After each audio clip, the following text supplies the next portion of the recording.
Bu senin son gecen müezzin efendi. Hayır baba. Sakın bir delilik yapma. Çekil dedim sana. Hayır baba. Sana çekil dedim. Bu adamı yaşatmayacağım. Eğer ona bir şey yaparsan kendimi öldürürüm. Sana çekil dedim. Çekil!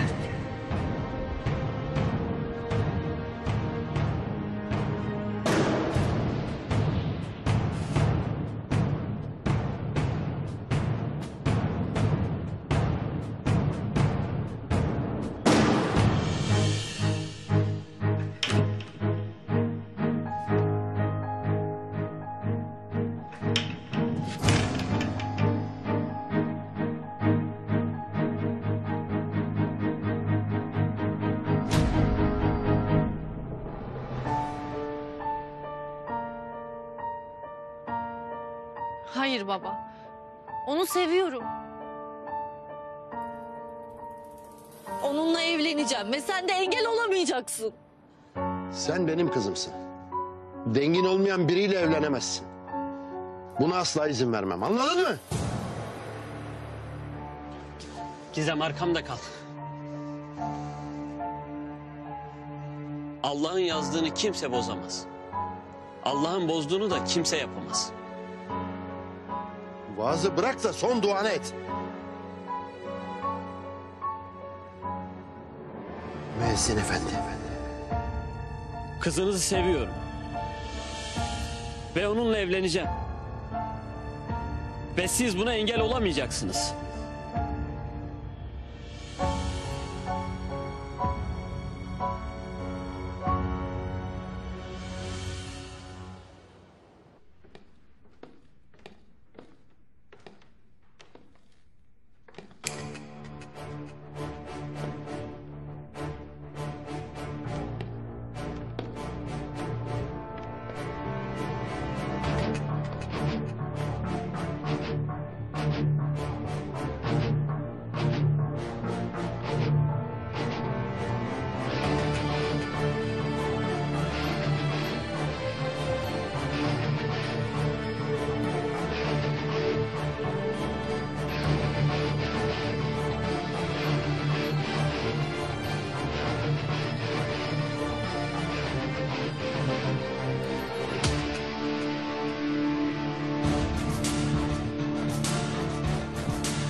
Seni buldum Akıncı.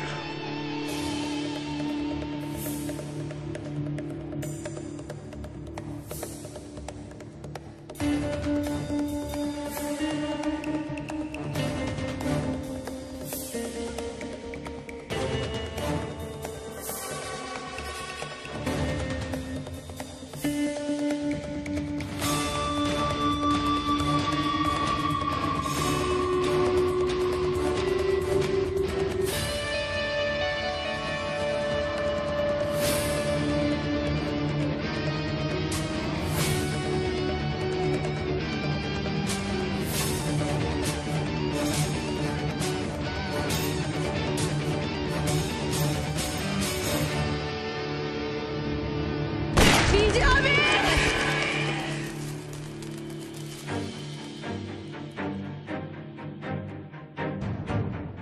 Gizem. Kızım. Gizem.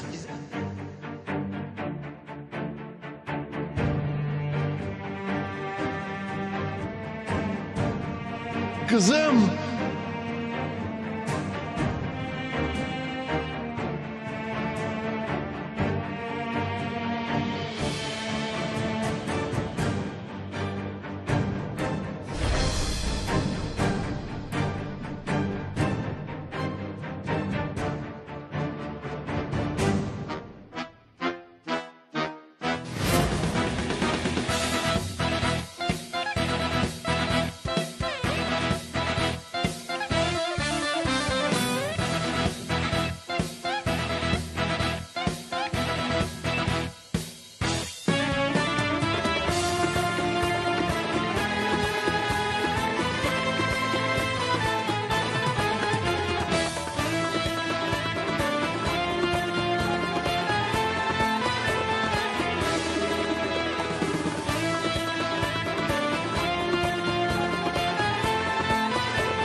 Benden saklanamayacaksın Akıncı.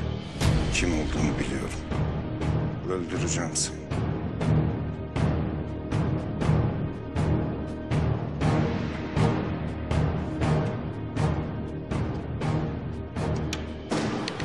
Korkma Gizem. İyi olacaksın, korkma. Hicabi.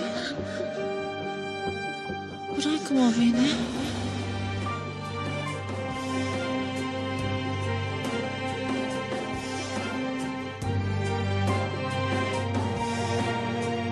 Yanındayım. Hep yanında olacağım. Allah'ım ben ne yaptım?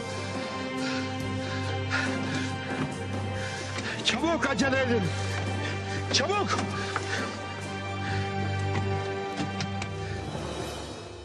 Tülin Hanım, o kadar heyecanlıyım, o kadar mutluyum ki anlatamam. Yarın Yıldırım hikayede evleniyoruz. Evet Azim Bey, ben de çok mutluyum, çok heyecanlıyım. Yerimde duramıyorum. Sizin asıl yeriniz kalbim. En çok oraya yakışırsınız. Ay. Tabii. Tülin Hanım.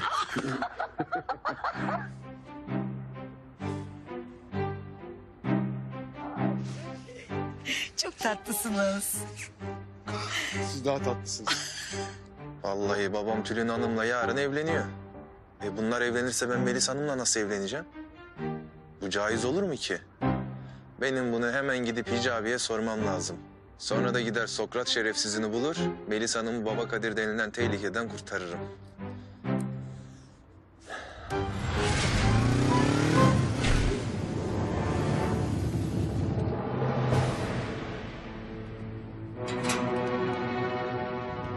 Lan bu Sokrat değil mi? Ne iş var lan burada?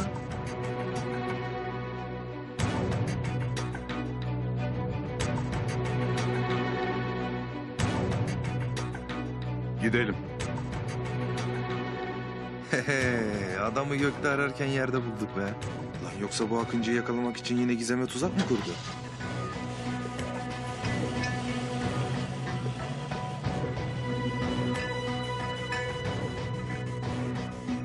Yerini Baba Kadir'e söyleyip Melis'i bu işten kurtaracağım. İşte şimdi işim bitti Sokrat.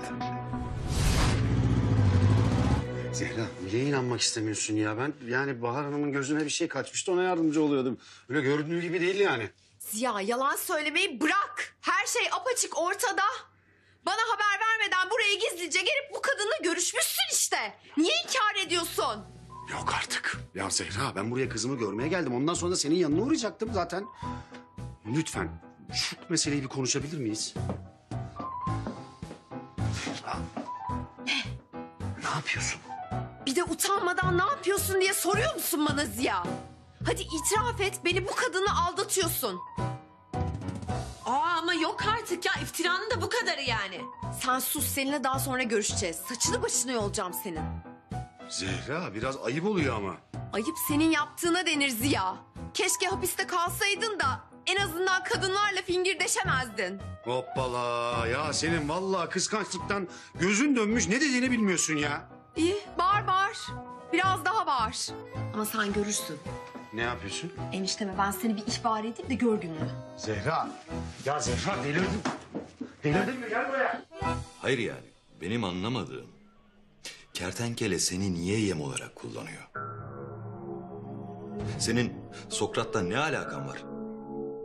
Ünsal abi ne alakam olabilir? Kertenkele zorladı. Sokrat'ı arayacakmışım. Akıncı'nın kim olduğunu bildiğimi, buluşup konuşmamız gerektiğini söyleyecekmişim. Kertenkele de gelip Sokrat'ı öldürecekti. Vay şerefsiz. Bir cinayet daha işleyecek. Ünsal abi, ne yapacağım ben şimdi? Kertenkele onu yakalatmaya çalıştığımı anladı. Peşime düşecektir. Oğlum ne korkuyorsun lan? Arkanda biz varız. Seni koruyacağız merak etme. Allah Allah. Zehra arıyor. Hayırdır inşallah. Bir şey mi oldu? Hayırdır? Efendim Zehra? Enişte. Zehra ne oldu? Bir şey mi oldu? Zehra bak lütfen. Enişte. Zehra konuşsana bir şey mi oldu? Yoksa kertenkeleyi mi gördün? Enişte, şeyi soracaktım ben. Ne soracaktın? Enişte, Semih hiç gördün mü? Semih mi? Semih yanımda. Ne oldu ki? Ya sabahtan beri onu görmedim de merak ettim enişte. Semih yanımda canım. Merak etme. Kertenkele onu Sokrat'ı öldürmek için yem olarak kullanmış. Zehra. Bak eğer kertenkeleyi görürsen bana muhakkak haber ver. Tamam enişte, görürsem mutlaka haber veririm.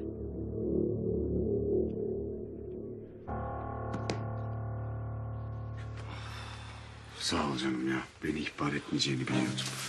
Çek o pis elini. Bir daha sakın, sakın karşıma çıkma Ziya.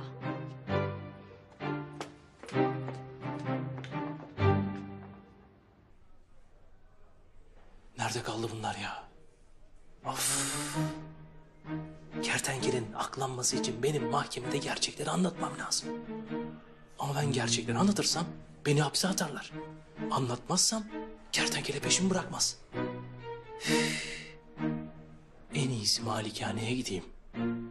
Pasaportumu alayım. Ekrem amcanın kasasından da paraları alıp yurt dışına tüyeyim. İyi geldi aklıma.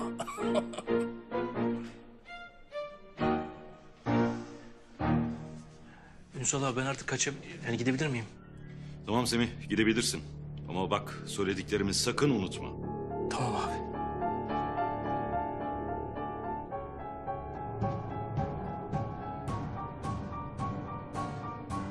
Kertenkele Semih'i muhakkak takip edecek.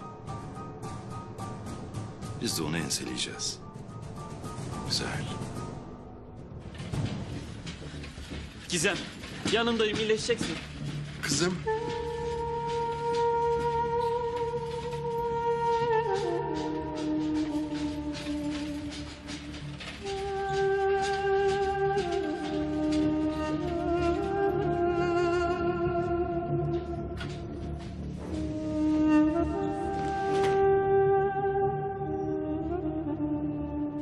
Senin yüzünden kızımı vurdum.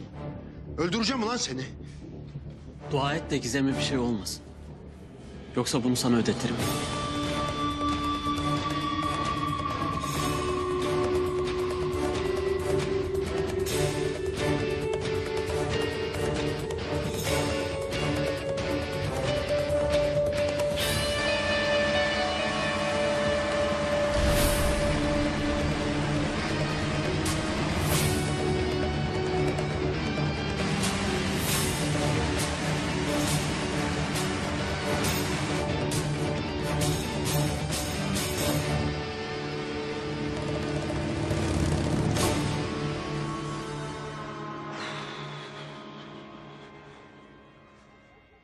Ey Allah'ım ya. Lan şu başımıza gelen işe bak. Sokrat peşimde, Ünsal peşimde. Ben burada Zehra'nın kıskançlığıyla uğraşıyorum. Allah kahretsin lan. Hay dilim tutulaydı da üflemeyeydim o kızın gözüne.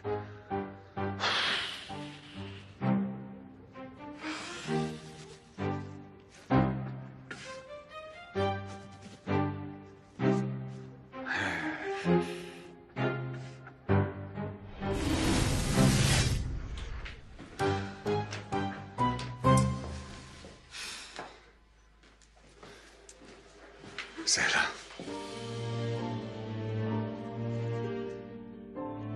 Ne bunlar?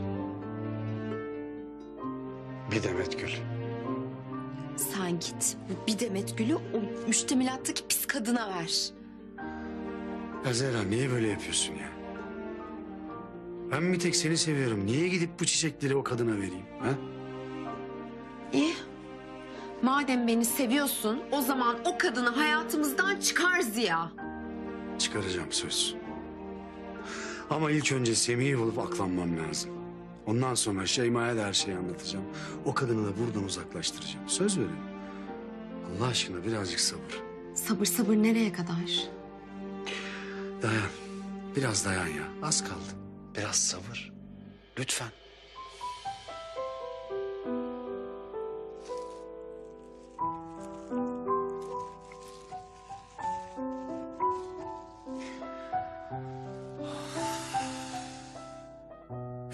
Bu kadından kurtulmam için bir şey yapmam lazım ama ne?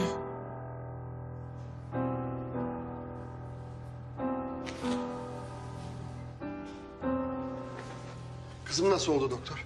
Endişe edecek bir durum yok. Kurşun omuzunu sıyırıp geçmiş. Gerekli müdahaleleri yaptık. Yarın sabah taburcu olur. Birazdan da odasını alacağız. Geçmiş olsun. Çok şükür. Allah'ım sana şükürler olsun.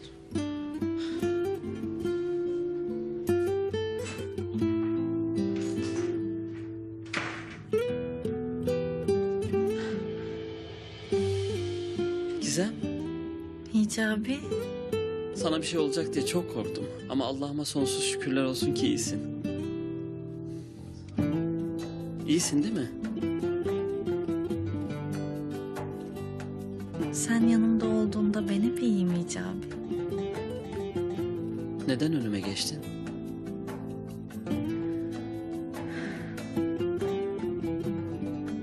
Babamın yüzünden sana zarar gelmesine izin veremezdim.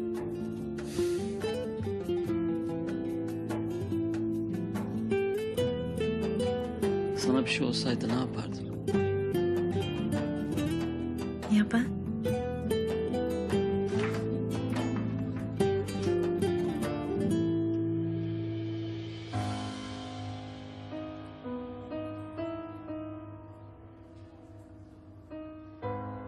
Kızımla yalnız kalmak istiyorum.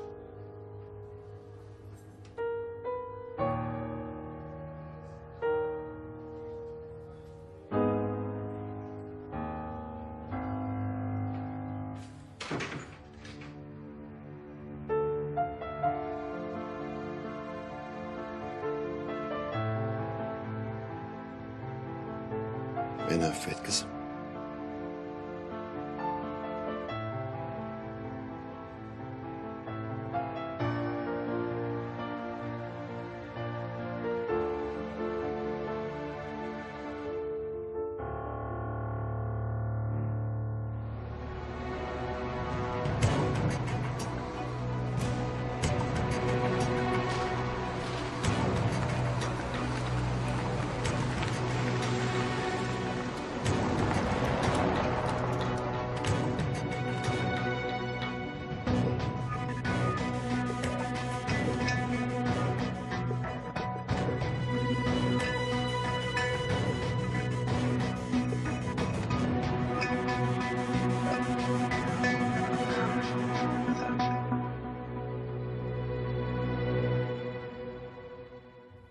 Sana önemli bir şey olsaydı kendimi asla affetmezdim kızım.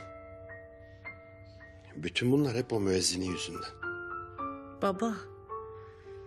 Bir daha Hicabi'ye zarar vermeye kalkarsan kendimi öldürürüm. Niçin böyle konuşuyorsun kızım? Duydun beni baba.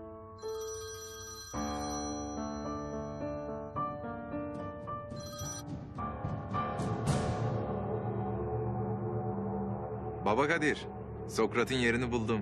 Şu an oradayım. Doğru mu bunlar? Birazdan sana adresi mesaj atacağım. Bu saatten sonra Melis'in kılına zarar ver, seni gebertirim. Oh be, Melis'i artık bu Baba Kadir denilen sorundan kurtarmış oldum. Bir an önce gidip bunu Melis'e haber vereyim de eve dönsün. Benim önemli bir işim çıktı kızım. Hemen geri geleceğim.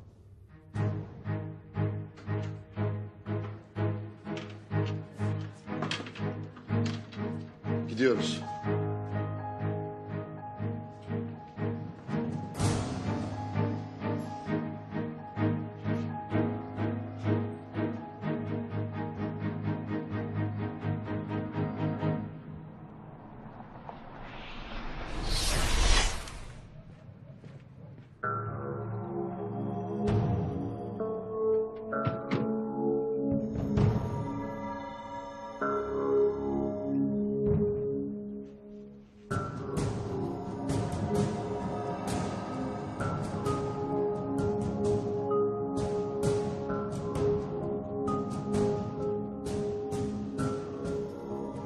Amirim, bu Semih kimden gizleniyor böyle ya? Oğlum kertenkeleden saklanıyor. Ödü kopuyor kertenkele yakalayacak diye. Biliyorsun Semih naif çocuk.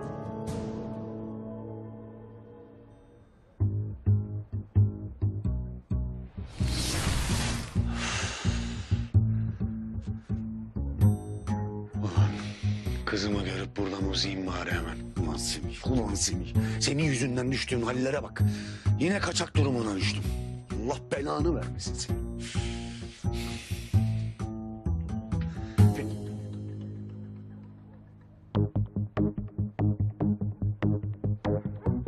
Şerefsiz Semih değil mi? Gösteririm ben sana şimdi. Zehra beni artık bu malikanede barındırmaz. Pasaportla parayı alıp yurt dışına kaçmam lazım. Evet, bunu yapmam lazım. Yalnız ön kapıdan girmeyeyim. Havuz tarafından gireyim.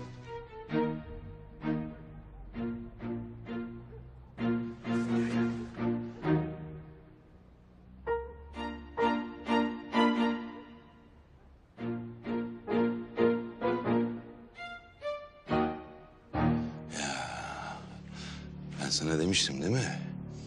Kertenkele Semih'in peşinde. Evet, sessizce takip edelim. Tamam. Ha.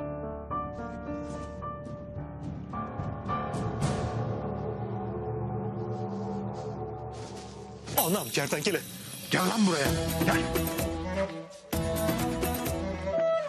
Lan! Teslim ol kertenkele. Ulan!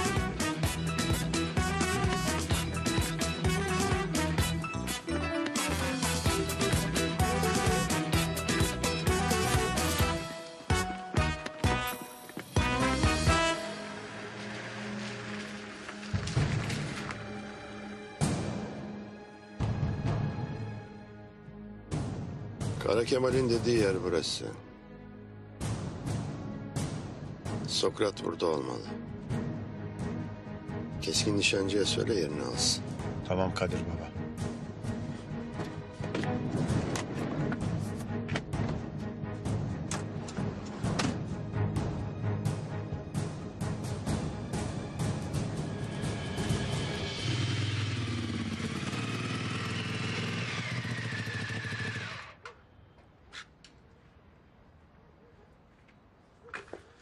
Benim hemen gidip Bıçkın Adnan'la konuşmam lazım. Melisciğim, kim bu adamlar? Sen neden gizleniyorsun? Nedir bu tehlike? Manyağın tekinden anne. Hep bu Kara Kemal yüzünden oldu. Ya Melis, Kara Kemal'le ne ilgisi var bunun? Ay anne Allah aşkına ya adını bile duymak istemiyorum onun. Zaten hayatıma girdiğinden beri başım beladan çıkmadı. Anne bak tehlike geçene kadar kimse benim Melis olduğumu bilmeyecek tamam mı? Herkes benim Bıçkın Adnan sanacak. Ne? Melis? Kızım, ya sen sabahtan akşama kadar bu Kara Kemal'le birliktesin. Senin Adnan olmadığını anlamadı mı bu? Ay, anlamadı anne. Anlamıyor da. Ya gözünün önündekini görmüyor ya. Aptalın teki o. Vay be. Demek öyle ha. Almıyor burası, almıyor diyorsun yani. Hah o dediğinden işte. Bak anne ben bu adamdan kurtulmaya çalıştıkça sen o adamın mensup babasıyla evleniyorsun. Ya dün teklif etti yarın evleniyorsunuz ya. Yuh artık. Bunu daha önce konuşmuştuk seninle. Başka bir şey duymak istemiyorum. O adamla evlenmeni istemiyorum anne. Melis, ben Azmi Bey'le evlenirsem Kara Kemal seninle evlenemez. Sorun ne? Anne ne evlenmesi ya? Neden bahsediyorsun sen? Ben onu dibimde bile görmek istemiyorum. Senin de onun mensup babasıyla evlenmeni istemiyorum. Bu kadar. Melis, ben Azmi Bey'le evleneceğim. Başka da bir şey duymak istemiyorum. Yeter. Of anne ya of. Daha tuvalete gideceğim. Kılık değiştirmem lazım. Allah'ım ya. Hadi hayırlı geceler.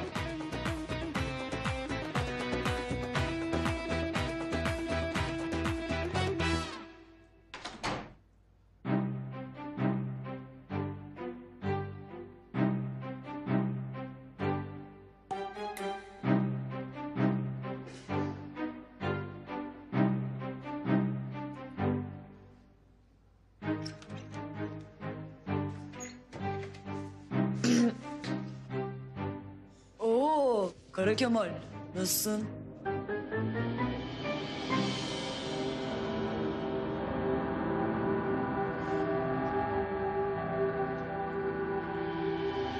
İyidir Adnan kardeş. Sen nasılsın? Uyku tutmadı mı seni? Yo iyi. Hacet giderecektim de. Sen ne yapıyorsun burada? Ne işin var? Birkaç bir şey unutmuşum da onları almaya gelmiştim. İyi tamam. Haydi yarın görüşürüz.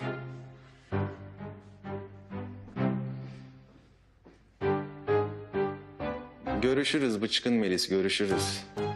Kim kime daha iyi oyun oynuyor görüşürüz.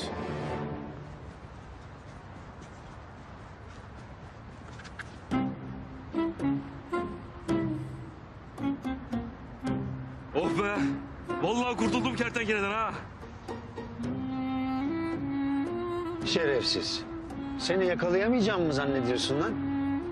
Ha? Neyse. En azından Ünsal peşimde değil.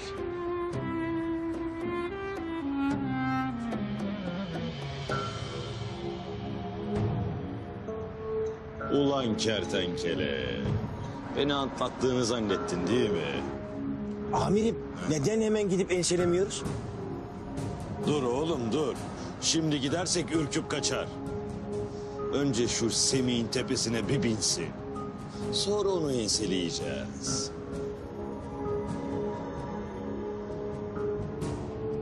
Ulan ne pasaportu alabildik, ne parayı alabildik ama en azından canımızı kurtardık ya. Allah güzel oldu.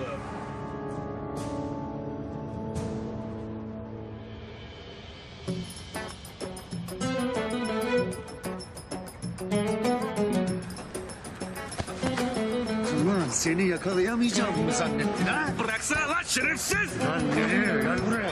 Gel. Sokrat'a bıçağı verdiğini söyleyeceksin. Bırak! Ünsal abi!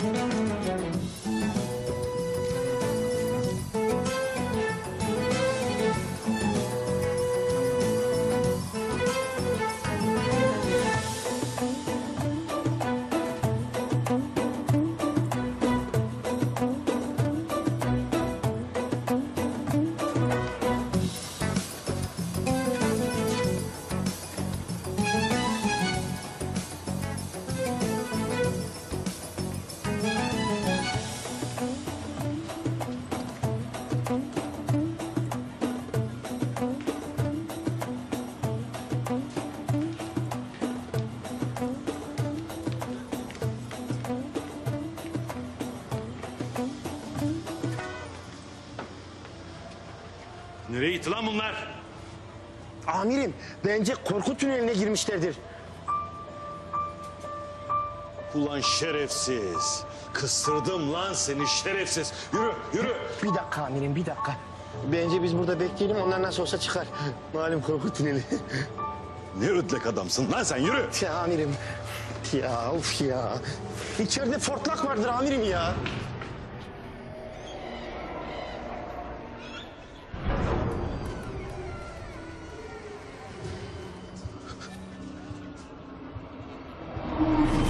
Allah'ım! Kitabım amin! Ulan asıl sen benden kork namussuz.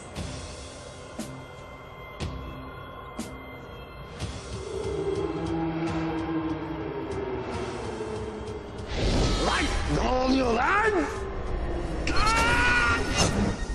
Kertenkelenin sesi.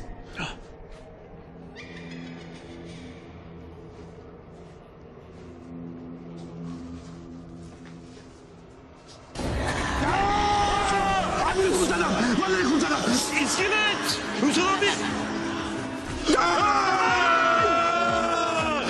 Amirim kurtardım. Amirim ne olur kurufu okuyun. Kurufu okuyun ben unuttum ne olur.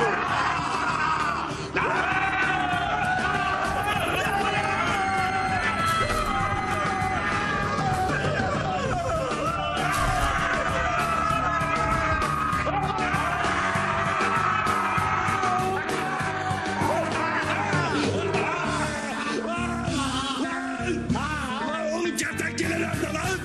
Amirim işte kertenkele orada.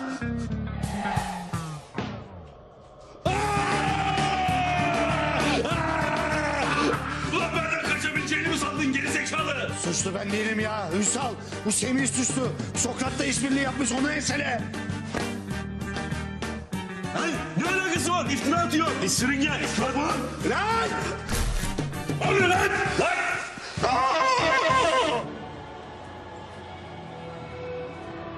Kertenkele beni bu kılıkta asla tanıyamaz.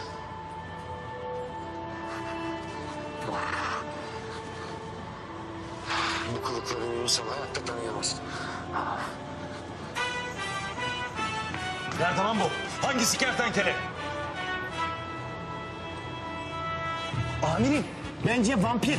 Vampirin peşine düşelim. Vampir? Hayır, değil. Kurt adam kertenkele. Koş hemen. Amirim vampir ya.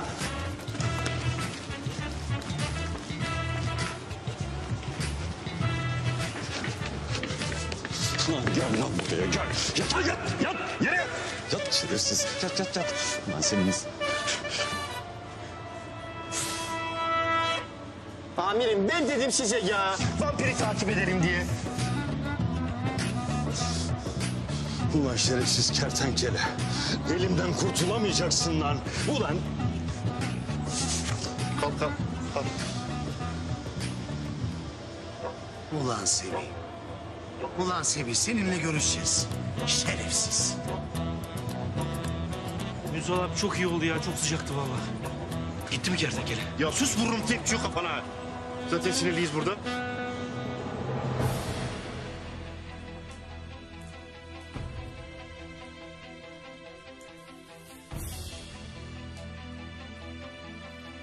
Nerede kaldın hayalet? Bu kadar acil olan ne Sokrat?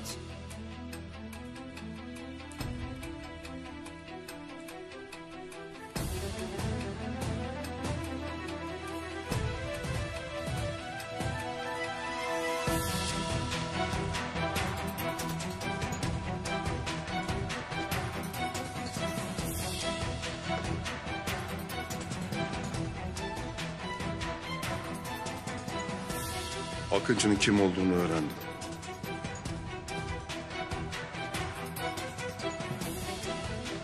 Hedef şu an görüş alanında. İndir. Kimmiş Akıncı? Hiç beklemediğimiz biri.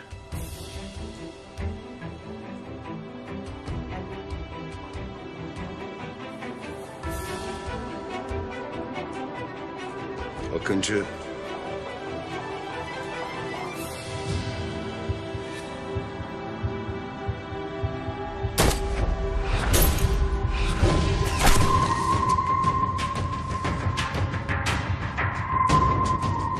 Hedef indirildi.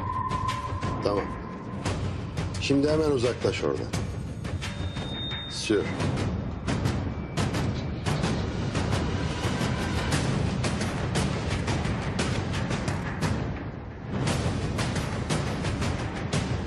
Sokrat.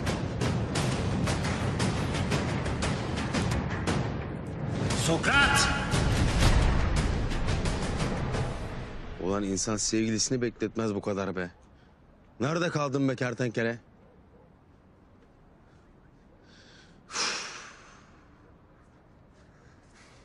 Ne yapıyorsun lan Şevket? Lan. Adam öldürüyorlar, kadını ediyorlar. Lan sus! Benim ben. Sen miydin lan? O ne kılık ya? Sen ne yapıyorsun kardeşim? Kafayı mı yedin ya? Şehrin ortasında gezdiğin kılığa bak. Koskoca adamsın. Yakışıyor mu ya? Kardeşim ne iş bu Dracula kostümü şimdi? Kardeşim ne iş bu Batman kostümü? He? Sen niye böyle? Sen ben de o yüzden öyleyim işte. Allah Allah. Senin yüzünden kendin mi giydim? Sen giydirdin. Sus! Bana bak. Tam Semih'i enseliyordum. O Ünsal çıktı. Ne yapayım? Kaçmak için bu kostümü giydim. Semih'i yakalayıp bıçağı Sokrat'a verdiğini ispat etmem lazım. Yoksa işim duman. Süper plan kardeşim. Acilen Banu'yu kaçırmam lazım. Ya açlatma şimdi Banu'ndan da şeyinden de. Tövbe tövbe ya. Bir sus. Bu akşamı geçecek bir yer bulmamız lazım. Neyse kardeşim, benim gibi bir kardeşim var. Sessiz, sakin bir ev biliyorum. Hadi gidelim. Hadi yürü.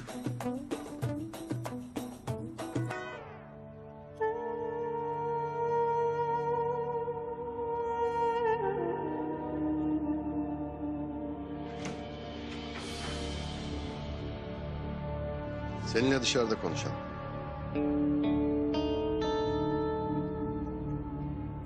Konuşalım.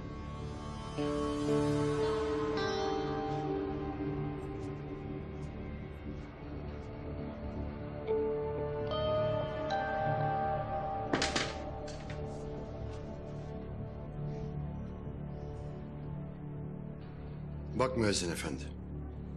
Sana güzellikle söylüyorum. Kızımın hayatından hemen çıkacaksın.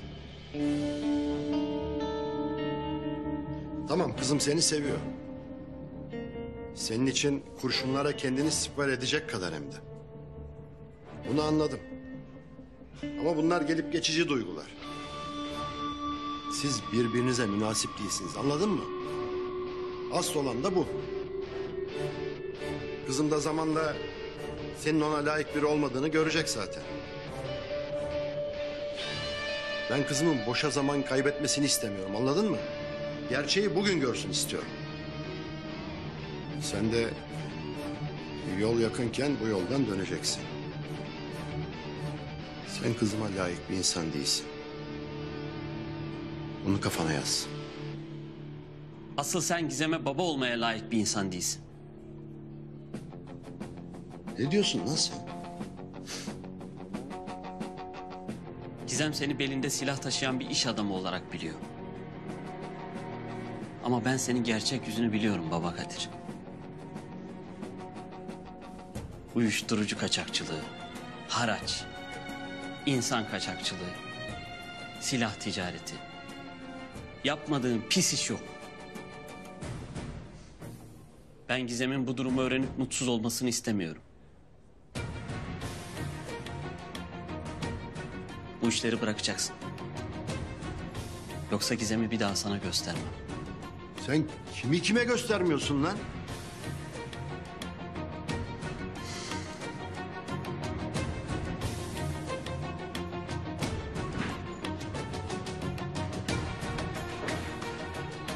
Bu adamın kimin nesi acaba ya? Benim yaptığım işleri nereden biliyor? Kadir Baba, bu müezzinin yaptığı saygısızlığı affedecek misin? Bu adam çok tehlikeli. Beni kızımdan koparabilir. Buna izin veremem. Ne yapmamızı istersiniz? Durun. Kızım bir iyileşsin. Ben gereğini yapacağım. Tamam baba.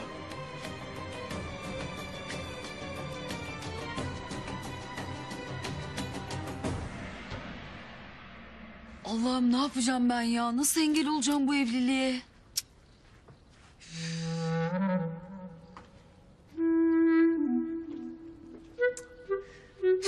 Şu kadından bir kurtulsam.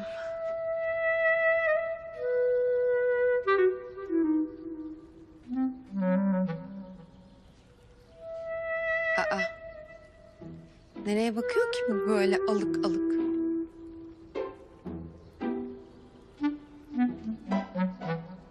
Aa. Adnan'dan mı hoşlanıyor bu?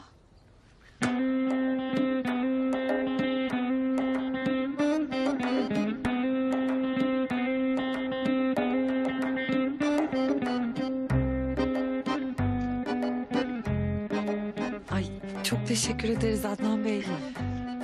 Eyvallah. Ya yani kaç gündür buralardasınız ama böyle bir gelip de hiç hoş geldiniz falan da diyemedim artık, kusura bakmayın. Teşekkür ederim Bahar Hanım, sağ olun.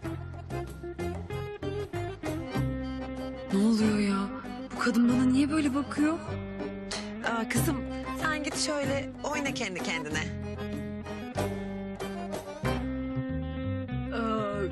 Kızınız da çok güzelmiş maşallah.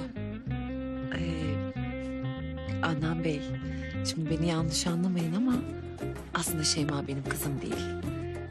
Yani aslında ben bekarım. Ay ne oluyor? Ben bu kadına bekar mısın diye sordum mu? Ay bu kadın bana mı yazıyor yoksa? Hayda şu başıma gelenlere bak. Aa. Zilliye bak zilliye. Resmen Adnan'a yazılıyor. Boşuna aldım Ziya'mın da günahını. Yani Adnan Bey, aslında ben de burada biraz sizin gibiyim. Hani pek bilmiyorum nereye gidilir, nerede gezilir falan. Nasıl ya? Bu kadın benden davet mi bekliyor şimdi? acaba hani böyle baş başa çıksak bir şeyler mi yiyip içsek? Aa, Bahar Hanım, benim tam da şu anda bir arkadaşımla görüşmem gerekiyor. Şu an, şimdi ben gidiyorum. Başka sefer inşallah görüşürüz. Tamam ama bak başka seferlerinizi sakın unutmayın, söz. Bu bir söz değil mi? Gerçekten bana yazıyor bu ya. Allah'ım, düştüğüm hallere bak. Tamam. Tamam süper. Sözü aldım, vallahi aldım. Unutmuyoruz değil mi?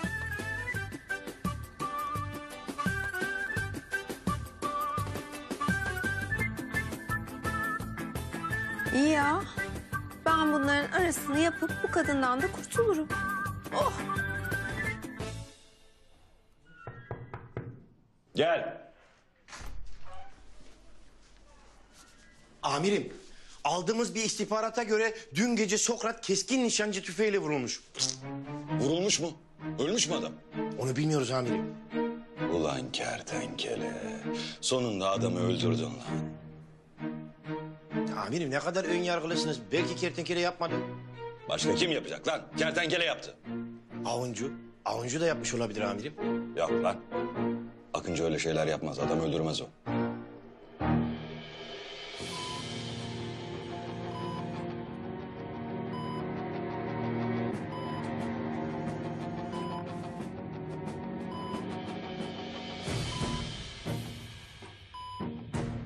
Bilinci ne zaman açılacak?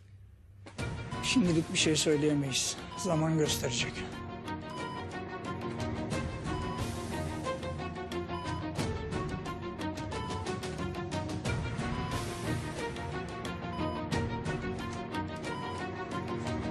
Tam da Akıncı'nın kim olduğunu söyleyecekken seni vurdular. Bunun kimin yaptığını öğreneceğim Sokrat. Başladığın işi ben bitireceğim.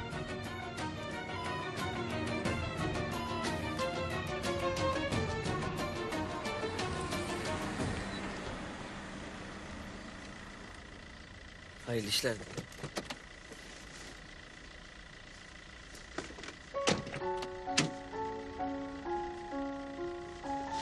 Yavaş dikkat et. Dikkatli ol. Hayırlı işler.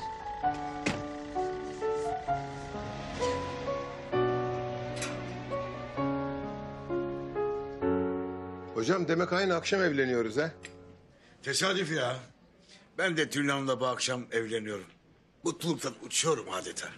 Vallahi al benden de o kadar. Böyle içimde bahar gelmiş. Kuzucuklar koşturuyor. Kelebekler uçuyor vallahi ya. Düğünü nerede yapıyorsun? Çok özel güzel bir yerim var. Çocukları gönderdim, onu organize ediyorlar hocam. Ben malikanenin bahçesinde yapacağım. Çifte düğün yapsaydık ya Aziz'im. Ne güzel şenlikli olurdu ya. Merhaba abi. Salon işini hallettiniz mi? Salon işinle ilgili küçük bir pürüz çıktı abi. Ne pürüzü oğlum?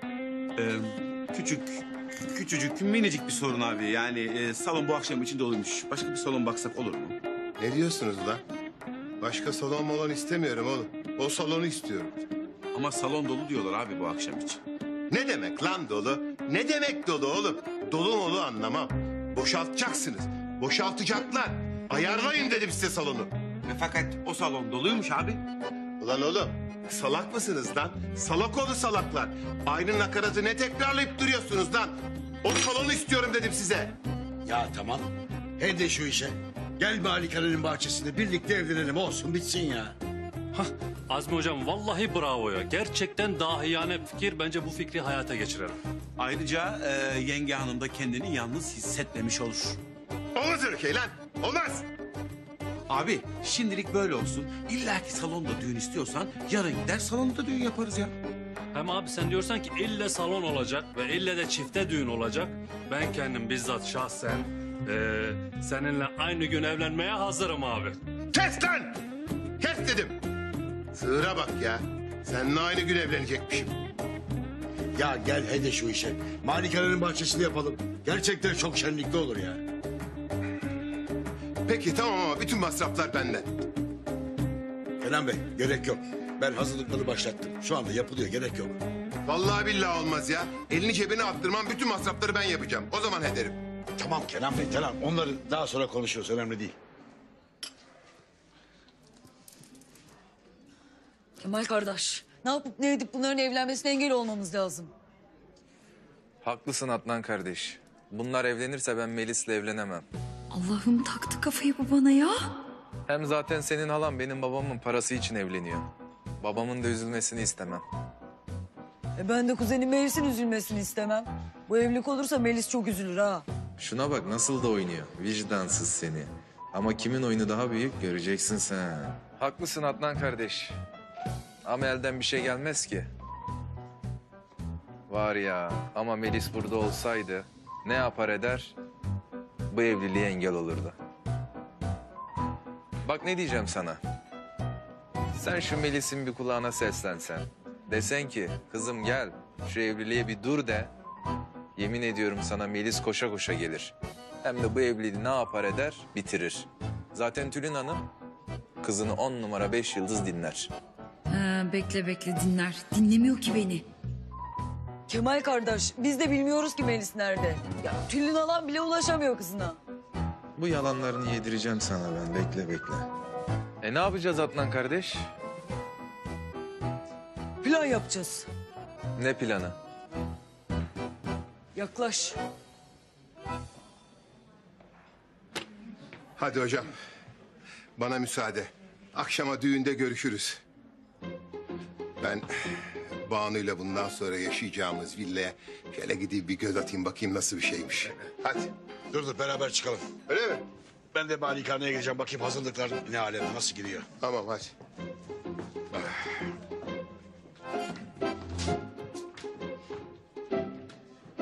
Ya saygısız evlat. Baban evleniyor. Sen burada oturmuş geyik muhabbeti yapıyorsun. Hadi düş önüme hadi. Hadi. Hadi kalk.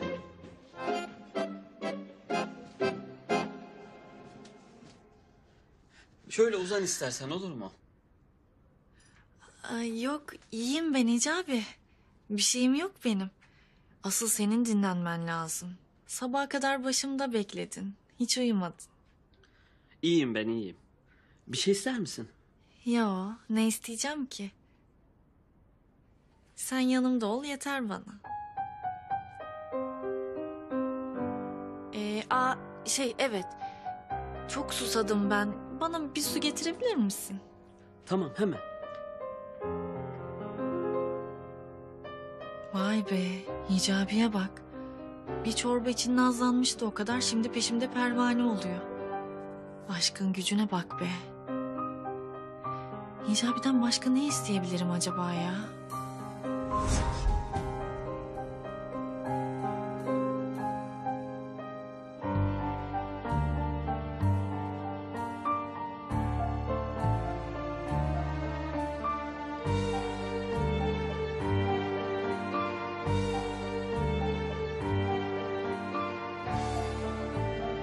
Çok iyi geldi Hicabi. Ellerin dert görmesin canım. Yok ya, kesin caiz değildir der. Caiz olan bir şey istemem lazım. Ama ne? Buyur İksemciğim. Bismillah.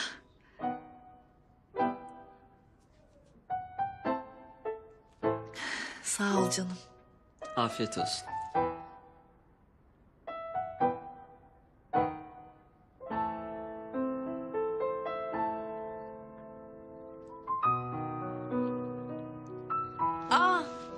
Ne oldu Gizem? Ya omzum acıyor. Bana söylesene. Omuzunu niye zorluyorsun?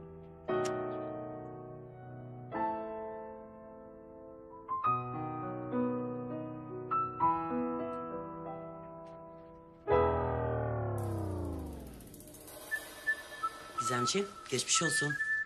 Geçmiş olsun kızım. Sağ olun.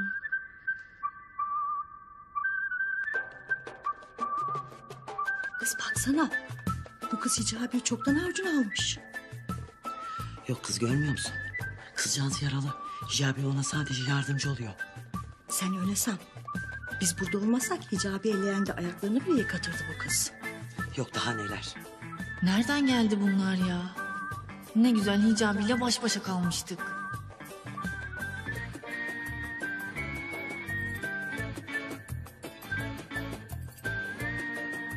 Allah'a şükür bir şeyin yok kızım. Allah seni Hicabi'ye bağışlamış. Sağ olun. Evlilik ne zaman kızım? Hicabi hemen evlenelim diyor. Ama ben o kadar acele etmeyelim diyorum. Ben ne ara öyle bir şey dedim ya? Kızım hayırlı işlerde acele etmek lazımdır.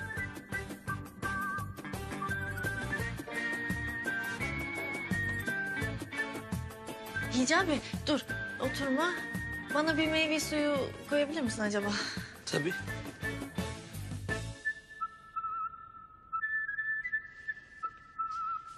Gülsüm ablacığım, hasta ziyaretinin kısa olanı makbuldür biliyorsunuz değil mi? Kızım öyledir de biz de yeni geldik. Biliyorum sağ olun ayağınıza sağlık da Hicabi ile baş başa kalmak istiyorum müsaadenizle. Ama caiz midir? Şimdiden baş başa kalmanız. Caizdir caizdir ben müftüye sordum.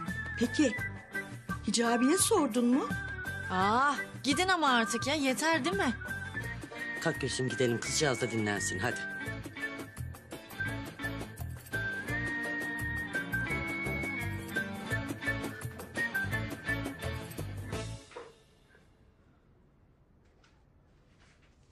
Buyur. Teşekkür ederim canım. Ya omzum çok acıyor. Bardağı tutamıyorum ki. Pardon. Sanki kendi içemiyor. Ben sana demiştim. Hicabi'yi bu kız parmağında oynatacak diye. Zaten evlenecekler. Bırak da oynasın cilve yapsın kız.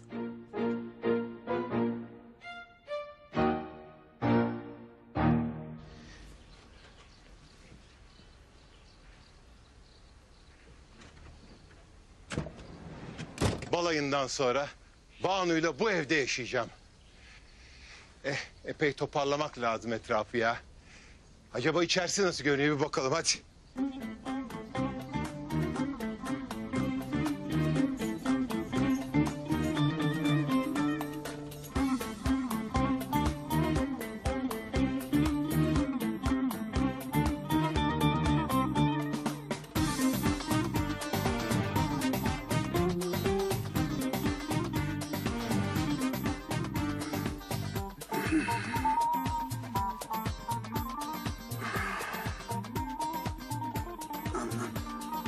Şevket, hadi kalk.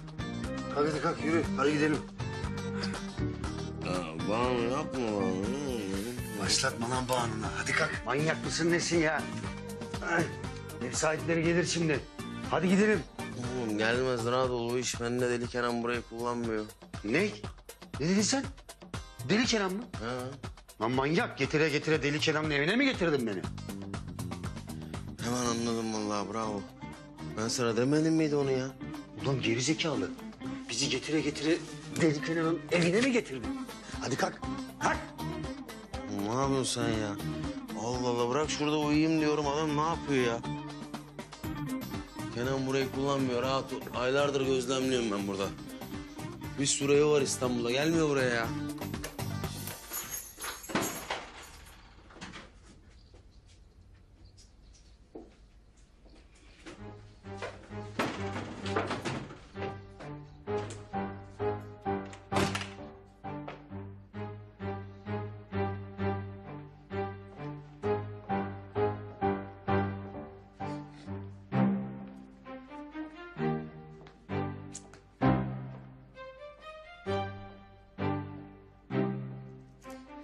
Oğlum buranın bayağı bir işi var ya. Ben balayındayken siz iyice bir toparlayın etrafı. Sen merak etme abi biz her şeyi hallediyoruz. Gerizekalı. Hadi sen canına susadın. Benim canımı niye tehlikeye atıyorsun? Kenan burada ikimiz de görse öldürür lan. Sen Deli Kenan'ın Ziya avcısısın. Sana bir şey olmaz, sana kıyamaz, rahat ol. Lan sus. Manyak manyak konuşma. Herifin gözü Banu'dan başka kimseyi görmüyor. Ziya mı takar o? Allah'ım hala konuşuyorsun ya. Oğlum sen ne tırstın lan? Allah Allah. Ne korkuyorsun, ne korkuyorsun? Deli Kenan gelecekse gelsin. Ezerim lan onu burada. Zaten ayarım herife Banu'yu almış elimden. Ezerim onu. Kardeşim Deli Kenan geldi. Ne olur bırakma beni burada. Sen burada deli Kenan ezmesi yap. Ben gidiyorum. Kendine iyi bak Şevketciğim. Oğlum nereye gidiyorsun lan beni bırakıp? Ya kardeşim. Allah oğlum. Oğlum nereye gidiyorsun beni burada bırakıp ya? Arkadaş ne yapacağım ben şimdi? Yok bunu tanıyorlar şimdi bundan zaten korkmazlar.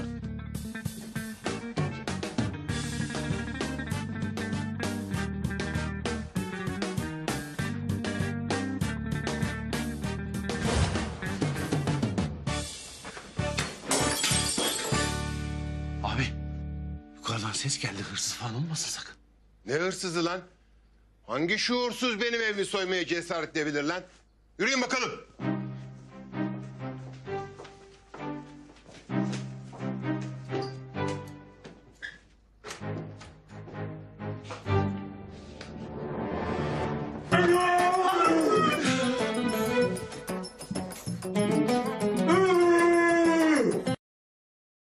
Vampirden mi korkacağız oğlum? Kenan abi ne haber abi? İyi misin? Kenan abi nasılsın abi? Abi nerelerdesin ya özledim seni. Şevket, ben seni her yerde ararken sen benim evde mi saklanıyordun oğlum? Geberteceğim ulan seni! Abi ağza silah mı dayanır sen ne yapıyorsun ya? Sen dua et ki sadece ağzına dayadım. Sen göreceksin daha bu silahı nereye dayayacağım ben. Kalkın lan! Kalkın! Ödlek! Depoya götürüyoruz. Bunun infazını orada yapacağım. Pis kanıyla Banu ile yaşayacağım evi kirletmek istemiyorum. Düş lan önüme. Yürü.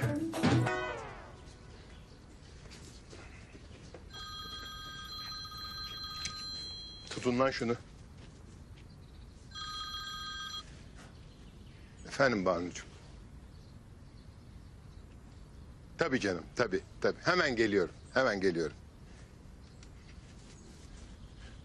Bana bakın lan. Beni Banu Hanım'ın yanına bırakın. Bu depoya götürün. Bizzat, şahsen kendim sıkacağım kafasına. Kenan abi. Abi çok önemli bir şey söyleyeceğim. Affet abi beni. Seni ben Sokrat'ın yanına göndereceğim koçum. Abi Sokrat nereden çıktı şimdi mevzumuzla ne ilgisi var ya ben hiç sevmem o adamı. O pişmaniye sakalla ne işim olur ya? Takıyor öyle Johnny Depp'in babası gibi geziyor ortalıklarda. Şşt. Sokrat'ı vurdular ya Kenan abi onu söyle. Ne vurdular mı? Ne zaman vurdular ya? Allah Allah. Hiç haberim yok biliyor musun? Çok sevindim şu an abi. Çok sevindim. Vallahi Ziya Hoca bu habere bayılacak. Ben gidip ona bir müjdeyi vereyim müsaadenizle. Sonra... Of. Abi müsaade et. Kenan abi. Şevket, arabaya bin. Abi ben taksiyle giderim sağ olasın. Teşekkür ederim. Yürü lan. Ulan bu deli Kenan harbiden öldürecek bizimkini ya. Abi ne yapıyorsunuz ya? Bu devirde depoya adam... Başımda yeterince bela yokmuş gibi. Bir de sen çıktın başıma. Öf.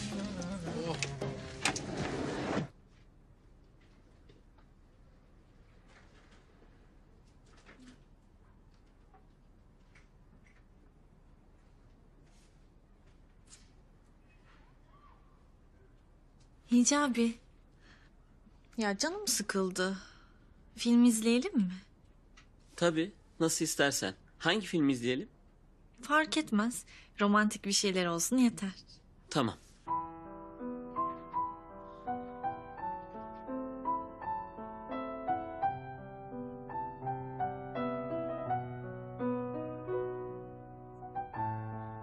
Bu romantik bir filme benziyor.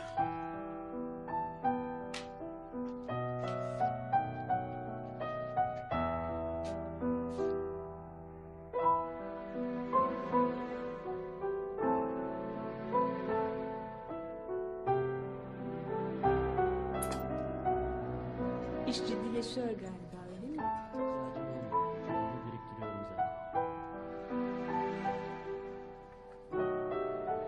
Evet artık yiyelim. Oo evet çok leziz görünüyor. Hicabi. Şöyle yakınıma gelsene. Romantik filmin böyle keyfi çıkmıyor. Ama Elisera Tamam. Gel. Ziyaret etmek üzere. Sonra ne yapacağız? Charleston buradan sadece birkaç saat uzakta. Ellie. Yapacak. Evet. Anladım. Hicabi. Bir şeyi çok merak ediyorum. Sorabilir miyim? Tabii. Hani babama dedin ya, Gizem'i seviyorum, ben onunla evleneceğim diye. Gerçekti değil mi? Yani babam kızacak falan diye söylemedin onları değil mi?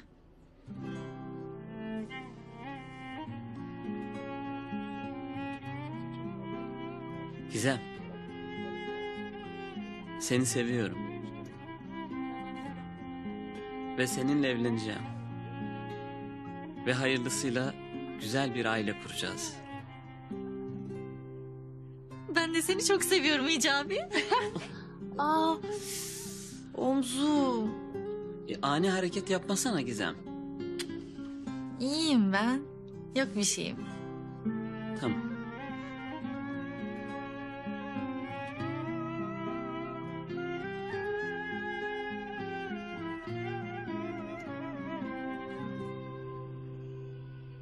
Hicabi. Hı. Bana ne zaman evlilik teklifi edeceksin? Acelesi yok. Zaten evet diyeceğin için vakti geldiğinde edeceğim. Nasıl olsa evet diyecekmişim. Demeyecek misin? Sanki evet dedim de bir de acelesi kaldı. Biz film izlemiyor muyduk?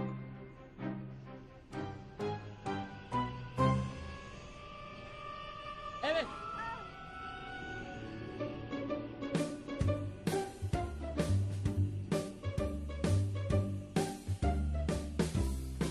Bakma Gizem. Ne yapıyorsun ya? Caiz değil. Ya ne caiz değil? Öpüşme izlemek. Ne yapıyorsun ya? Niye kapattın filmi şimdi? Ya filmin en güzel sahnesiydi.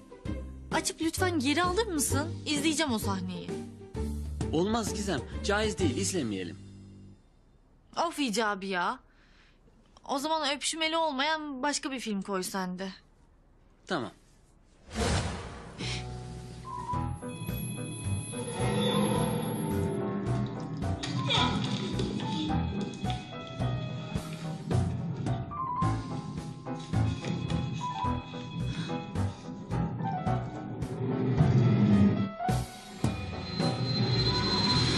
Hicabi çok korkuyorum ya.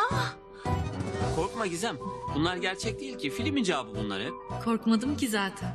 Sana sarılmak için bahaneydi sadece. Ya korkuyorum işte. Tamam kapattım. Korkma. Gizem, benim eve uğrayıp camiye gitmem lazım. Tamam canım. Hicabi. Akşam sana bir sürprizim var. Ne sürprizi? Akşam sana yemek yapacağım. Ya kolum bu haldeyken zahmet etme lütfen. Ya kırma hevesimi. Yapacağım dedim işte. Tamam peki. Ama söz ver, kendini yormayacaksın. Söz.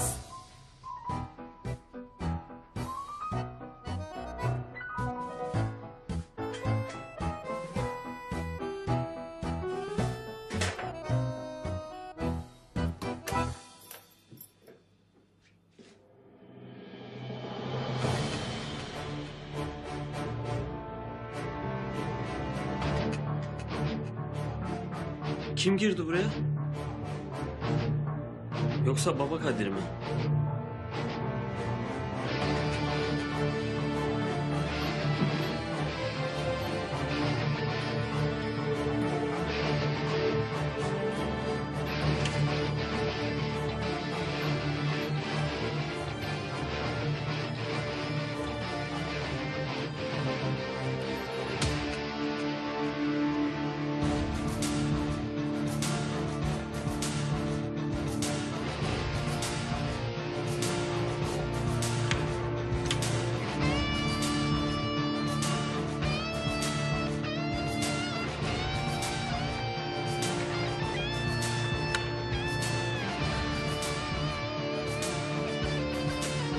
İçeri giren her kimse burayı bulamamış.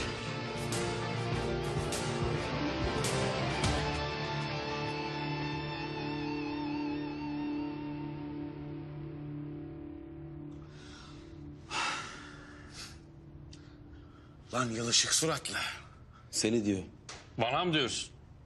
Yılışık suratlı vampir. Ha beni diyormuş.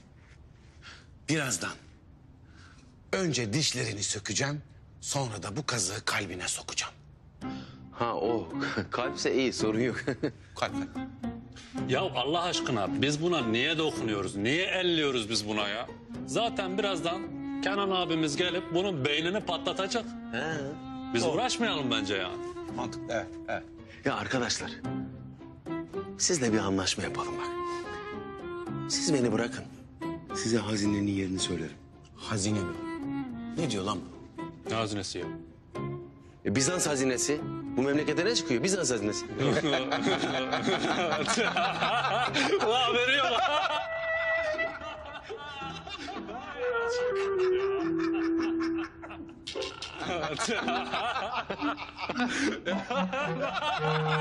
Ulan veriyor lan. Ne oluyor lan? Ne gülüyorsunuz ya? Ne gülüyorsunuz? Ne gülüyorsunuz? Ne gülüyorsunuz? La oğlum senin haberin yok galiba ha.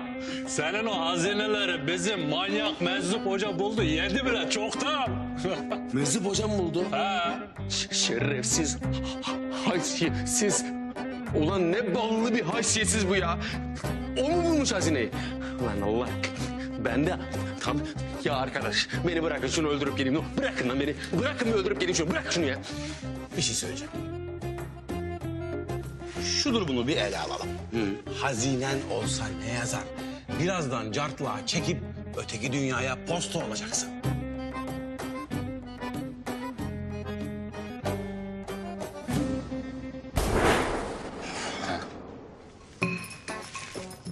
Ne oluyor lan? Ses geldi. Aha. Galiba Azrail aleyhisselam Şevket kardeşimizi ziyarete geldi. Git bak bakayım ne oldu. Git. Ya ne tırsıyorsun her şeyden ama ya. Sen burada bekle geliyorum kardeş. Kardeş. Ha. Bir söylesene. Sonra gelsin daha yapacak çok işim var be. Peki iletir.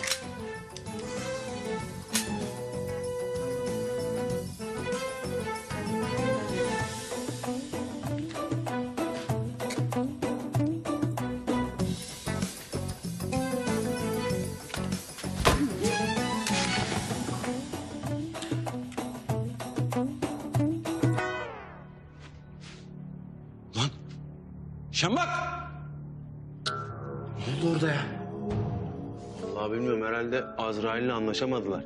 İstiyorsan sen bir git bak. Bir koyacağım. Ama ben bir gidip bakayım evet. Evet. Hadi git bak bakalım. Şambak! Şşt! Ses ver lan! Bak bakalım şen mi bakıyor, yamuk mu bakıyorsun göreceğiz. Ne oluyor lan sahi? Şambak! Lan Şambak!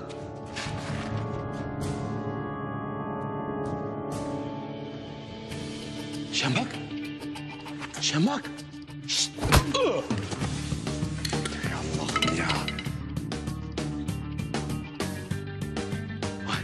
Kardeşim benim be. Sus lan! Ulan büyük adamsın yemin ediyorum ya. Beni burada bırakmayacağını biliyordum biliyor musun? Kes lan şamatayı. Yapmam gereken bir ton iş var. Ya kardeşim benden önemli ne işin olabilir ya aşk olsun.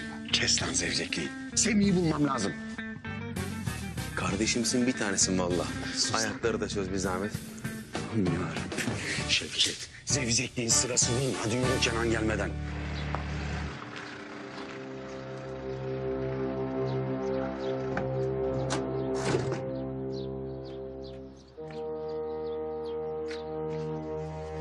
Ulan Şevket, şimdi senin derini yüzeceğim ben.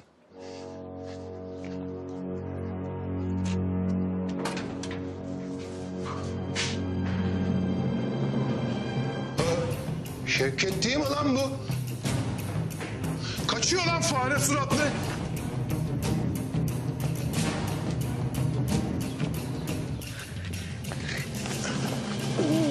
Şevket.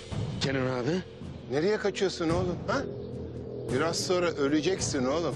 Ecelden kaçılmaz fare suratlı herif seni. Kenan Bey, yapmayın.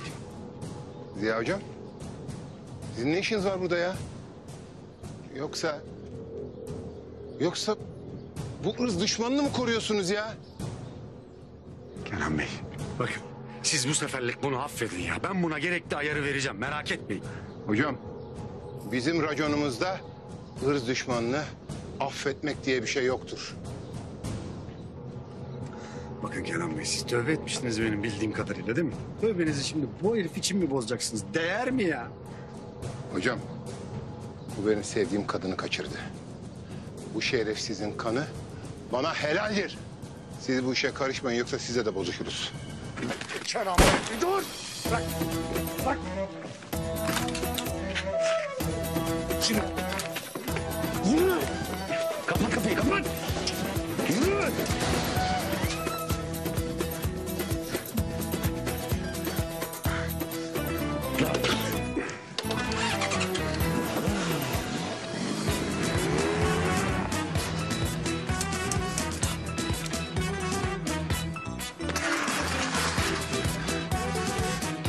Ulan Ziya Hoca, ulan Ziya Hoca. Bundan sonra hocam hoca değilsin.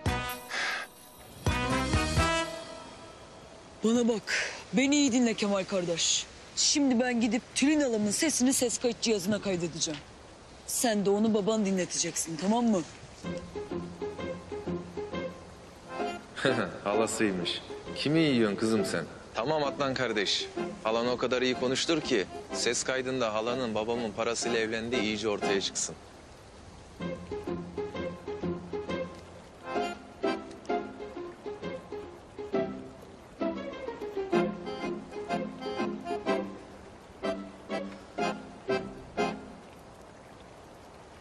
Merhaba Bahar'cığım. Merhaba Zehra. Ben dün gece için senden çok özür dilerim. Tamamen yanlış anlamışım. Ziya'ya ilgin olduğunu sanmıştım. Ziya mı? Ya benim Ziya ile ne işim olur Zehra? Yani burada Bıçkıdan'dan gibi biri varken. Bahar, sen gerçekten Adnan'dan hoşlanıyor musun? Yanlış anlama, böyle çok ani gelişti ya hani. Onun için soruyorum. Adam daha yeni geldi. Ya Zehra ne bileyim böyle hani ilk bakışta insanı çeken bir aurası var. Ve tam bir erkek. Yani çok değişik bir karizması var. Ama böyle bana biraz mesafeli davranıyor. Acaba sevgilisi mi var? Yok canım, ne sevgisi? Yani hiç sanmıyorum. Bahar'cığım, İstersen ben aranızı yaparım. İster misin? Ya sen ciddi misin? Ya tabii ki. Ya Zehracığım çok sevinirim. Gerçekten. Yaparım tabii ki canım. Ne olacak sen de? Lafım mı olur?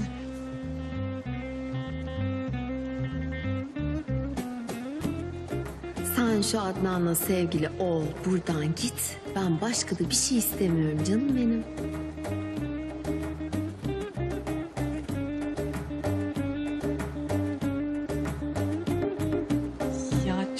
Tatlı. Ya.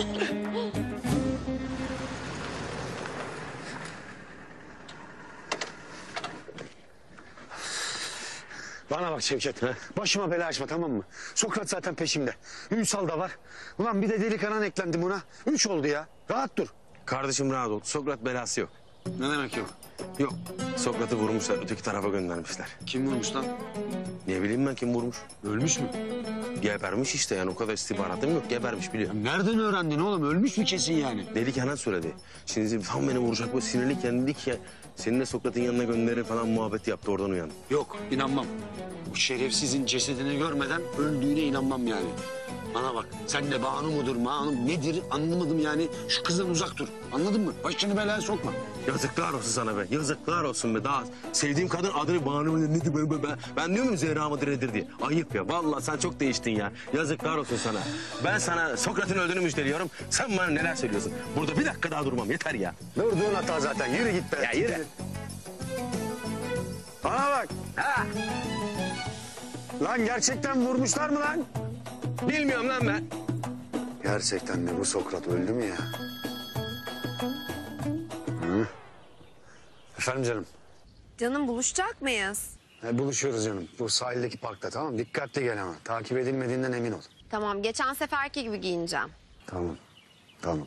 Bana değer veriyorsan Allah aşkına bu adamla evlenme ya. Bak Melis'in üzülmesini istemiyorum.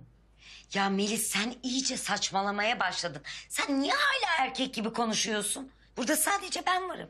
İkimiz varız. Ay bu ses kaydının bazı yerlerini silmem lazım. Alışkanlık işte. Neyse boş ver bunları Tülin alacım da. Ben senin o adamla evlenmeni istemiyorum. Ya Melis kaç kere söyleyeceğim. Ben ne yapıyorsam senin için yapıyorum.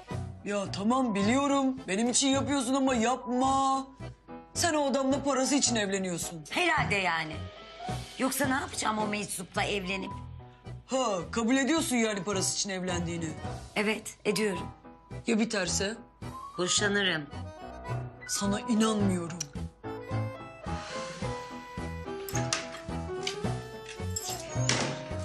Bak ya. İyice delirdi bu kız. Her şeyin en iyisini istiyorum. Asla paradan kaçınılmasın. Tamam mı? Tamam efendim. Hadi kolay gelsin. Babam, iyi düşündün mü? Bak kurban, zararın neresinden dönülürse kârdır. Oğlum hiç kimse mutluluğuma engel olamayacak.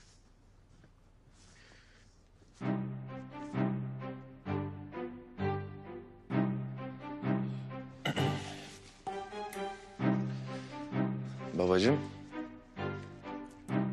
senin müstakbel eşinin gerçek yüzünü sana göstereceğim. Ne diyorsun oğlum sen?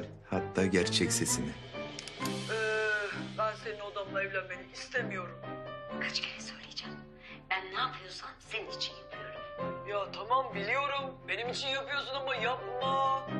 Sen o adamla parası için evleniyorsun. Herhalde yani.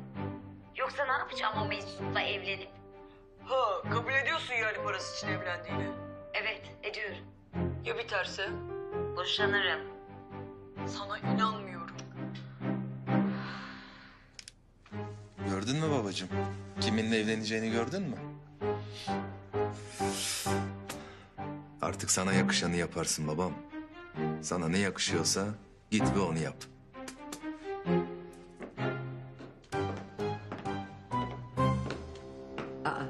Azmi Bey, siz ne yapıyorsunuz burada? Hadi babam.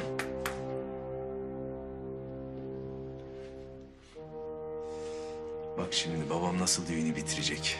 Hayatımda tanıdığım, gördüğüm en gururlu insandır. Şimdi senin halanı nasıl paspas gibi ezecek izle. Bu ses kaydından sonra sıkıyorsa iptal etmesin.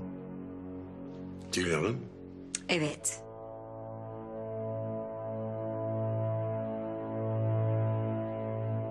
Prensesim.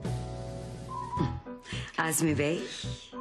Bütün malım, mülküm, param, pulum, her şeyim size feda olsun. Çünkü siz dünyanın en değerli hazinelerinden daha değerlisiniz benim için. Azmi Bey çok tatlısınız. Ya baba ne yaptın ya? Çok şekersiniz. Ah! Ay canım kimler gelmiş kimler gelmiş. Cici şey sen. Çok tatlısın sen. Tülin Hanım diyorum ki hemen evlenip böyle güzel çocuklar yapalım. Tabii Azmi Bey. Ben de bunu düşünüyordum zaten. O zaman ne yapıyoruz? Hadi bahçeye çıkalım bakalım hazırlıklar nasıl gidiyor. Bakalım neler yapmışlar. Hadi bakalım. Gel bakalım. Gel bakalım.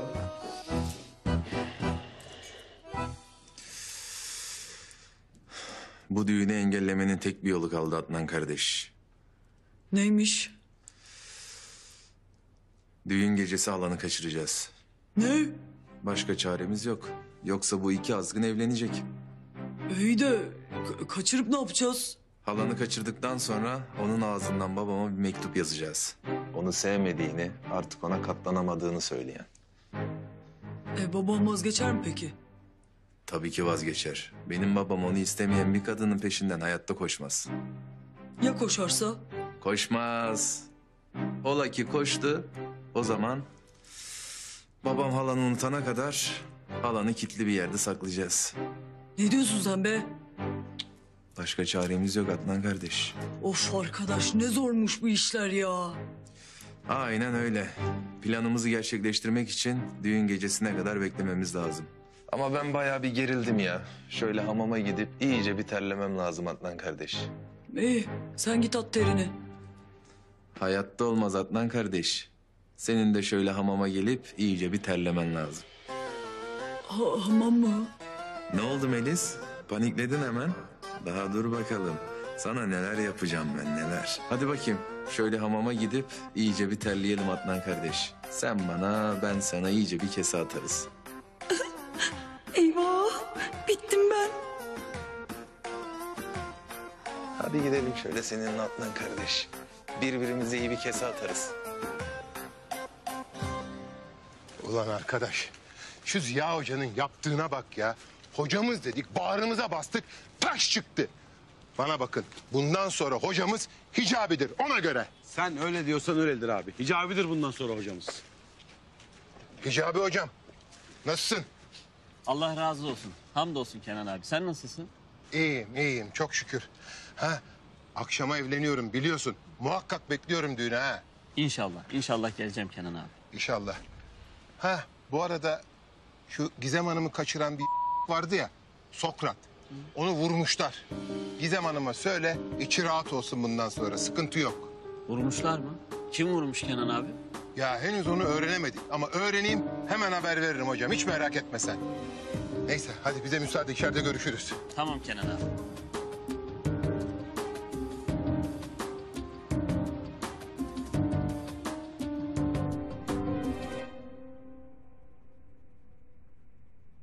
Bismillahirrahmanirrahim. Değerli kardeşlerim, yerlerin ve göklerin yaratıcısı ve hakimi Allahu Teala hiçbir kavmi peygambersiz bırakmamıştır. Her kavme bir peygamber göndererek onlara kendi varlığını, birliğini ve büyüklüğünü takdis etmeye çağırmıştır.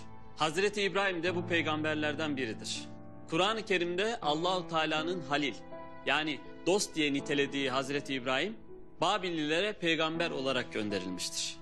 Hazreti İbrahim'in davetine başta babası olmak üzere bütün kavmi uzun süre karşı çıkmıştır. O dönemde hüküm sürmekte olan Nemrut, sahip olduğu servet ve saltanatıyla kendisini ilah olarak ilan etmiştir. Hazreti İbrahim herkesi İslam'a çağırıp bir ve tek olan Allah'ın yoluna davet ettiğinde Nemrut ona aldırış etmedi. İlahlık iddiasını sürdürdü. Hazreti İbrahim'in söylediğini görmezden geldi. Zaten kimse İbrahim'e inanmadığı için Hazreti İbrahim Nemrut için bir tehlike arz etmiyordu. Nemrut'un ilahlık iddiası bir yana Babil'in puthanesi putlarla doluydu. Babilliler Nemrut dışında aynı anda birçok puta tapıyor, onlardan medet umuyorlardı. Bir gün Babillilerin bayramıydı. Onların adetlerine göre bayram gelir gelmez küçük büyük, kadın erkek, zengin fakir kim varsa bayram yerine gider, şehirde kimse kalmazdı. Kardeşlerim, o bayram gününde de putlara hizmet edenler dahil herkes bayram yerine gitti. Hazreti İbrahim'e sen de gel birlikte gidelim dediler. Hazreti İbrahim bugün ben yıldızlara baktım rahatsızım gelemem dedi. Bütün Babilliler Hazreti İbrahim'i şehirde bırakarak bayram yerine gittiler. Hazreti İbrahim kavmi gidince dedi ki andolsun Allah'a sizler dönüp gittikten sonra putlarınıza tuzak kuracağım. Herkes gittikten sonra Hazreti İbrahim elinde bir baltayla puthanenin kapısına gitti. Kapıyı açtı, içeri girdi. Puthane içindeki putlara baktı. Putların önünde çeşitli yiyecekler ve içecekler vardı. Babillilerin adetleri böyleydi. Pişirdikleri şeylerden putların önüne koyuyorlardı. Hazreti İbrahim baltayı sağ eline aldı ve putları kırmaya başladı. Kiminin başını kırdı, kiminin ayağını kesti. Kimisini yere devirdi, kimisini ortadan ikiye biçti. En büyük puta ise hiç dokunmadı. Onu olduğu gibi bıraktı. Değerli cemaat, baltayı bu en büyük putun boynuna astı. Puthaneden çıktı, kapıyı eskisi gibi kapatıp oradan uzaklaştı. Puthanenin hizmetçileri geri geldiğinde puthane içindeki manzarayı görünce şaşırıp kaldılar. İlah diye tapındıkları putlar paramparça yerlerdeydi. Hemen feryada başlayıp durumu Nemrut'a haber verdiler. Nemrut yerinden fırlayarak hemen puthaneye geldi. Nemrut putların o halini görünce şaşırıp kaldı. Ve bunu ilahlarımıza kim yaptı? Muhakkak ki o zalimlerdendir dedi. Nemrut hemen askerlerine şöyle emir verdi. Bunu yapan kimse onu bulup getirin. Puthane bekçilerinden biri İbrahim'in bayram yerine gelmediğini, onun kırmış olabileceğini söyledi. Nemrut, İbrahim'i bana getirin. Eğer bu doğruysa bunun bedelini ödeyecek dedi. Askerler Hazreti İbrahim'i Nemrut'un karşısına getirdiler. Nemrut, bunu ilahlarımıza sen mi yaptın ey İbrahim dedi. Hazreti İbrahim, balta onun boynunda olduğuna göre en büyük put yapmıştır. Putlarınızda sorun, onlar kimin yaptığını söylesinler dedi. Ve sonra şöyle ilave etti. Onlar söyleyemeyecek olursa o büyük puta sorunuz. Bu işi niçin yaptığını söylesin. Nemrut öfkeyle başını çevirip şöyle dedi. Sen gerçekten bilirsin ki bunlar konuşamazlar. Değerli cemaat, Hazreti İbrahim beklediği cevabı almıştı ve şöyle dedi. Bu putlar madem ki konuşamaz, bunu biliyorsunuz. O zaman kimseye fayda ve zarar vermeyecek şeyleri niçin ilah ediniyorsunuz dedi. O zaman putları İbrahim'in kırdığı anlaşıldı. Nemrut, bunu cezalandırın, işkence edin dedi.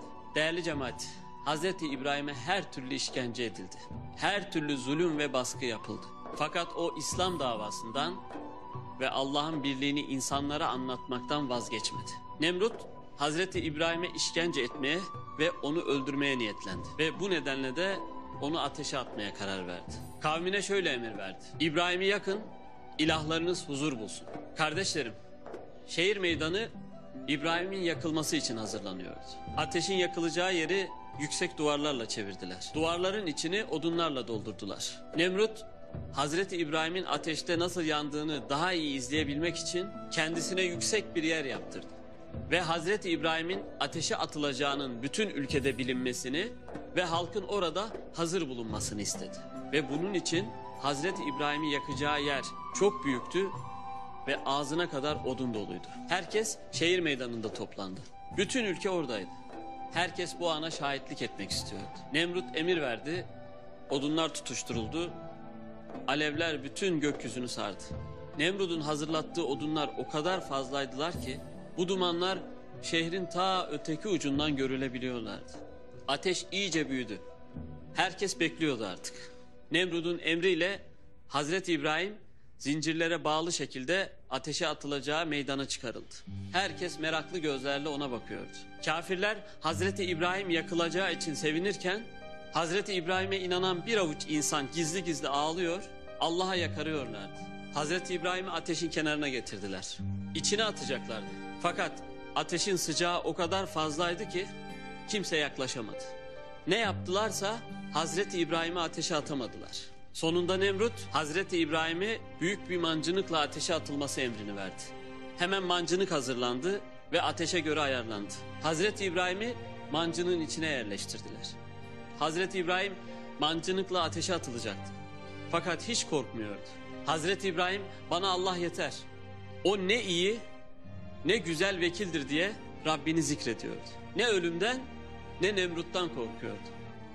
Değerli kardeşlerim, İman insanı böyle korkusuz kılar. Allah'tan hakkıyla korkan ve ona inanan başka hiçbir güç önünde eğilmez. Ve başka hiçbir güçten yardım dilemez. Hazreti İbrahim Rabbine sığınmıştı. Onun her şeye gücünün yeteceğini biliyordu.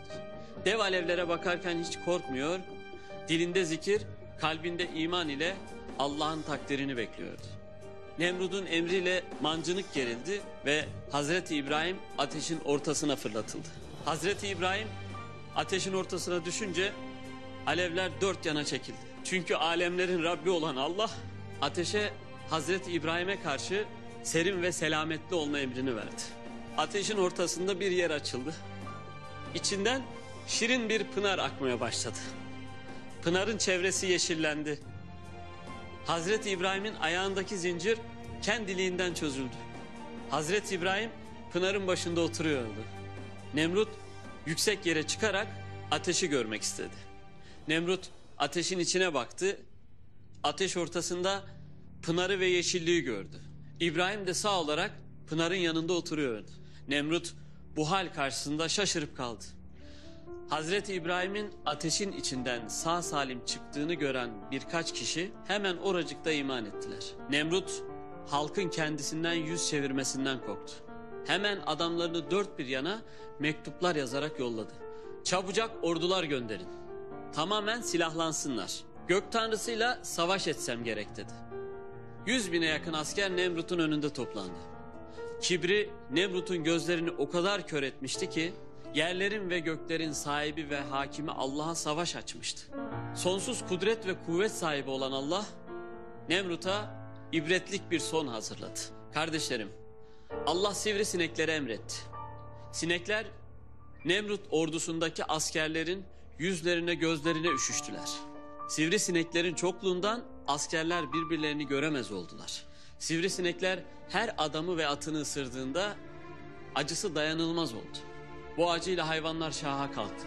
Canının acısından askerleri yerlere fırlattılar. Böylece bu zalim ordu perişan oldu ve dağıldı. Rezil olan Nemrut yapayalnız kaldı. Kaçıp sarayına girdi. Sinekler girmesin diye kapıları sağlamca kapattı. Kurtulacağını sandı. Fakat Yüce Allah'ın kararından kaçış yoktu. Bir sinek anahtar deliğinden içeri girdi. Uçtu, Nemrut'un yüzüne kondu. Nemrut onu yüzünden kovmak istedi. Sinek yine uçtu ve onun burnundan içeriye girdi. Oradan beyninin içine kadar yürüdü. Azar azar beynini kemirmeye başladı. Nemrut iki eliyle yüzüne gözüne vurup acısını bir nebze olsun durdurmaya çalışıyordu. Ancak başını bir yere vurduğunda sineğin kemirişi diniyordu. Başını bir şeylere vurmadığı an sinek beynini yemeye yine devam ediyor. Nemrut'un feryatları göklere çıkıyordu. Nemrut kafasını duvarlara vura vura kendisini öldürdü. İşte kardeşlerim, Allah'a meydan okuyanın, Allah'a savaş açanın sonu böyle ibretlik olur. Allah sonsuz hikmet ve kudret sahibidir. Yüce Rabbimiz hepimize Hazreti İbrahim'in imanından ve sabrından nasip etsin inşallah.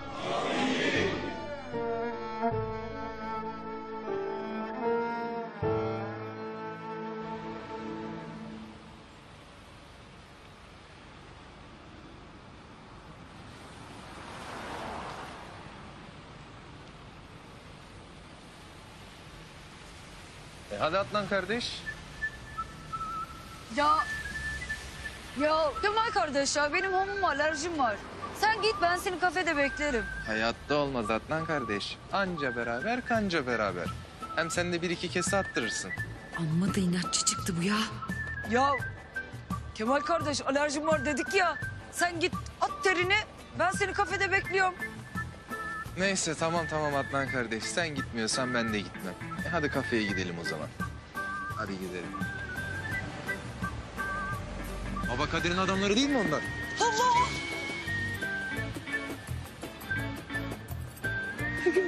Gördüler mi? Yok görmediler. Daha çok sarılacaksın bana Melis. Gittiler mi? Gittiler. Çıkabilirsin Adnan kardeş. Tehlike geçti. Ya sen de ne tırsak çıktın ya Allah Allah.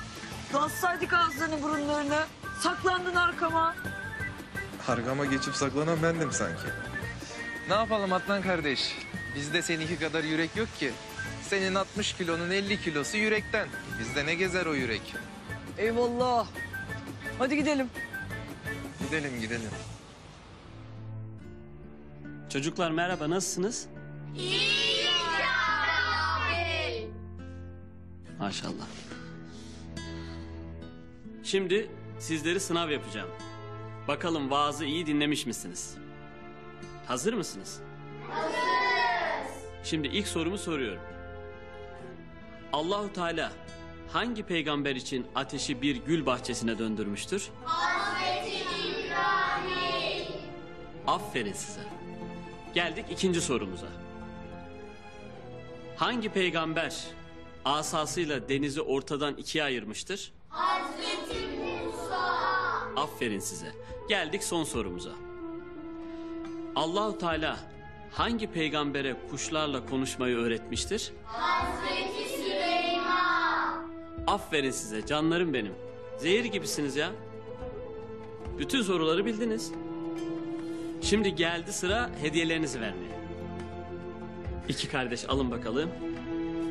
Al canım. Al sen de. Al bakalım. Alın siz kardeşlere de. Çocuklar, bu kitabı iyi okuyun, tamam mı? Bu kitaptan da sizi tekrar sınav yapacağım. Sonra size yeni hediyeler vereceğim. Anlaştık mı? Anlaştık. Teşekkür ederim abi. Allah'a emanet olun inşallah. Ya Kemal kardeş bir şey soracağım. Bizim bu Baba Kadir'le bir anlaşmamız yok muydu? Ne anlaşması kardeş? Bu Sokrat'ı bulunca sizin peşinizi bırakacaktı. Hadi gidelim bulalım Sokrat'ı da. Melis Baba Kadir'den bir kurtulsun ya. Kardeş sen bırak şu anlaşmayı. Uzat şu kolunu da biraz stres atalım. Anlamadım. Ne kolu ne stresi. Niye uzatayım ya? Ya kardeş uzat şu bileğini de biraz bilek güreşi yapalım. Ver. Ya, Uzun zamandır şöyle dişime göre bir rakip bulamamıştım. ya sırası mıydı şimdi Kemal kardeş? Lan ancak bu şekilde kızın elini tutabiliyoruz. Şu işe bak be. Hadi bakayım göster kendini. Allah kesin anlayacak benim bıçkın Adnan olmadığımı. Bütün gücümle yüklenmeliyim. Şuna bak hele şuna. Anlamamam için nasıl yırtınıyor.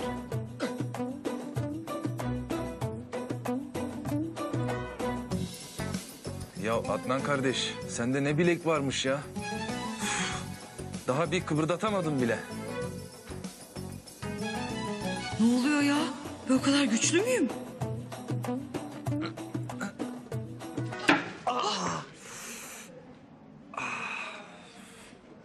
Ne yaptın Adnan kardeş ya?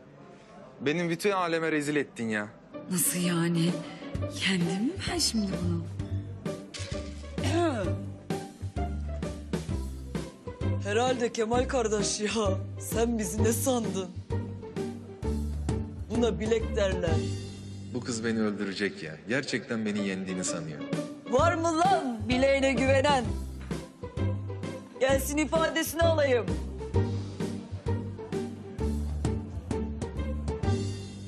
Şu kasiyonu bebelere bak Kemal kardeş. Korkudan nasıl da nutukları tutuldu. Ya boş ver Adnan kardeş. Hadi kalk gidelim. Bugünlük yeter ha? Sen daha dur Kemal kardeş. Biz daha terimizi atmadık. Yok mu lan yüreklerinizde tırsak bebeler?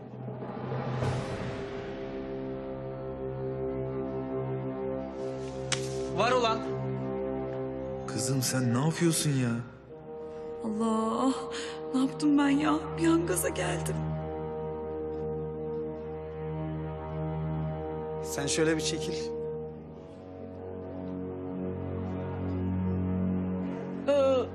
Ya Kemal kardeş ya. Bununla da sen uğraşıver. Ben yoruldum. Hadi sen alıver ifadesini. Ne diyorsun lan sen? Ne diyorsun lan sen? Hem meydan okuyorsun hem kaçıyorsun.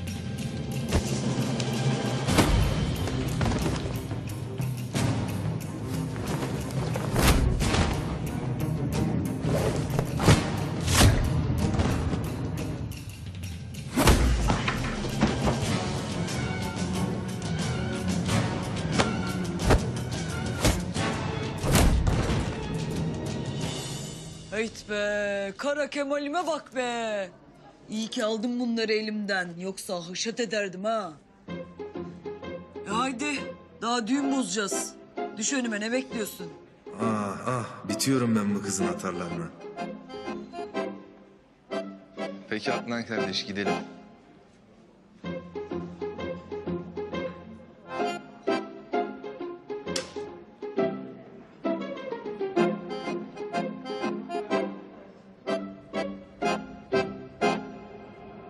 Cefer abi, hakkınızda hayırlısı olsun. Eyvallah sağ ol kardeşim. Baba Kadir'in selamı var. Emanetler hazır mı? Biz o kadar parayı nasıl denkleştiririz? Uzatma lan. Akşama para hazır olsun. Yoksa burayı da diğer dükkanları da yakarız. Bu mahallenin tapusu Baba Kadir'indir. Bundan sonra aracı biz alacağız. Para sende toplansın. Akşam senden alacağız. Abi ne yapacağız ya? Baba Kadir mahalleye yılan gibi çöreklendi.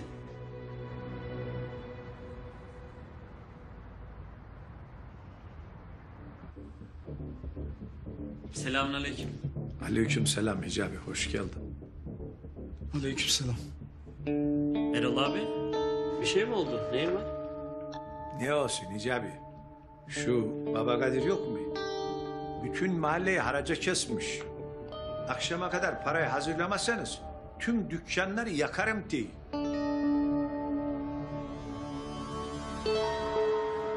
Zehra, aklanmam için Semih'i yakalamam şart. Görmedim pisliği. Dünden beri gelmedi malikaneye. Gelmez tabii, yakalanacağını biliyor şerefsiz. Ama senin gözün yine de onun üzerinde olsun. Bir şey olursa bana haber ver ya.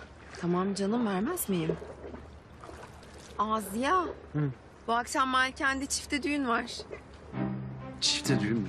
Kim evleniyor? Kim olacak? Tabii ki Azmi ve Tülin, Kenan ve Banu. Tülin. Bu adamla evleniyor mu ya? Paranın gücü hayatım. Vay be, helal olsun ya. Vallahi helal olsun yani. Biz bile evlenemedik ama o meczup evleniyor yani. Helal. Biz de evleneceğiz. Ümitsizliğe kapılma. Zaten ben senin günahını almışım boşuna. Bahar senden hoşlanıyor zannediyordum ya. Meğer Adnan'dan hoşlanıyormuş. Adnan kim ya? Adnan ya, bıçkın. Posbıyık. Tanımıyorum. Kim o ya? Ya böyle Tülin yengemin yeğeni yok mu? Bıçkın Adnan, o.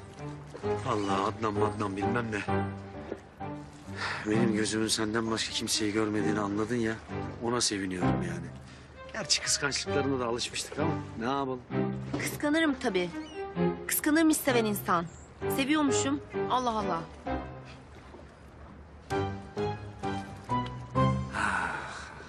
Semih, ceketi kaça aldın? Bu var mı bu? O ne abi? 200. Ne yapıyorsunuz lan? Semih. Oğlum bak sana ihtiyacımız var bizim. Ya Ünsal abi, ya kertenkele beni yakalarsa? Ne korkuyorsun lan? Ne korkuyorsun? Seni biz koruyacağız oğlum. Arkanda biz varız. Bak şimdi sen doğru malikaneye gideceksin. Kertenkele de seni takip edecektir. Biz de onu orada enseleyeceğiz. Çaktın köfteyi. İyi, bana uyar. Malikaneye gidip pasaportta paramı alıp yurt dışına kaçarım. Tamam Ünsal abiciğim, sen nasıl istersen.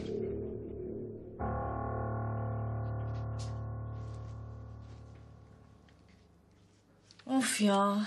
Hicabi'nin hangi yemeği sevdiğini bilmiyorum ki. Kırmızı şaraplı kalkan buğulama. Yok ya, bunun içinde kırmızı şarap var. Caiz değildir. Istakozlu spagetti. Istakozla Hicabi'yi yan yana getiremedim şimdi. Tuzda somon balığı. Bak bunu yapabilirim galiba.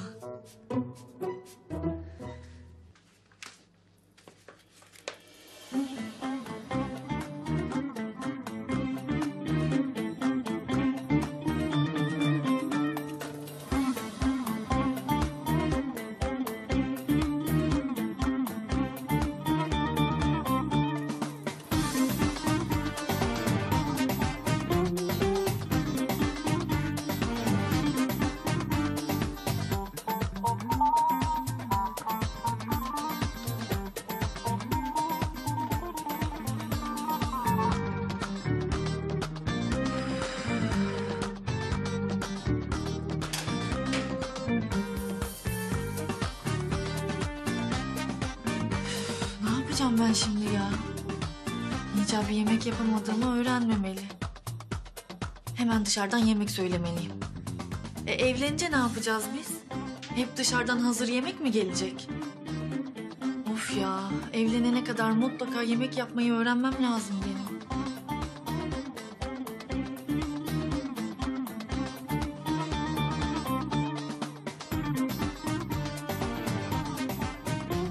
Alo, Çin lokantası mı? Bir yemek siparişi vermek istiyorum.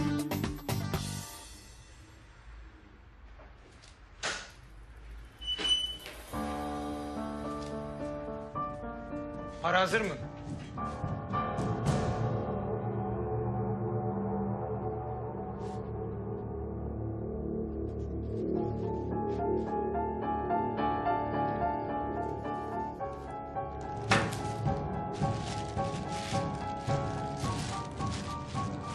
Gelecek ay için de hazırlıklı olun. Bunun 2 katını vereceksiniz.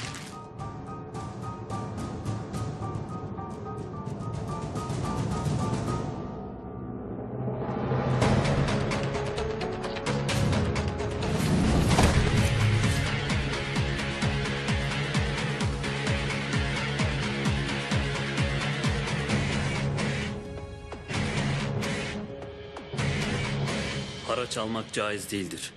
Hemen esnafa parasını geri verin. Bırak lan vaazı. Vermezsek ne olacak? Mazlumun hakkını kimseye yedirmem. Gel de al kolaysa.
Allah senden razı olsun Akıncı. Sağ ol, var ol uşağım. Da yaman uşak ha. Evet ya.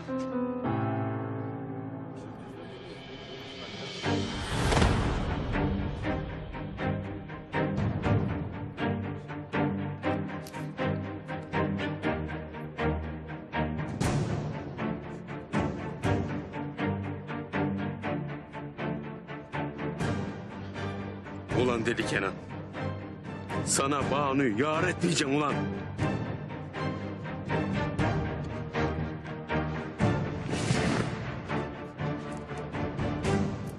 Damatlarla gelinler masadayken nikah memuru da evet hayra geçmeden önce halanı kaçırıyoruz Adnan kardeş. Tamamdır Kemal kardeş. Plana aynen sadık kalacağız. Aynen öyle. Ben şimdi bir içeri gideyim, bir kolaçan edeyim ne var ne yok, tamam?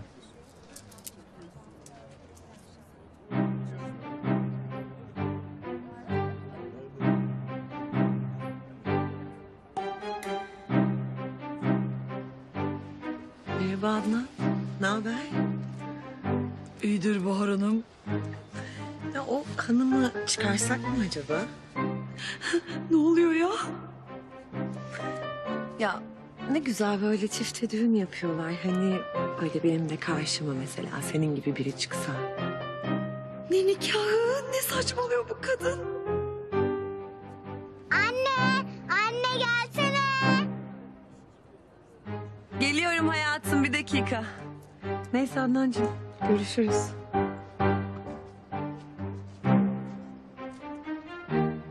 Allah'ım, kafayı yiyeceğim ben ya. Resmen bir kadın tarafından taciz ediliyorum. Düştüğüm hallere bak.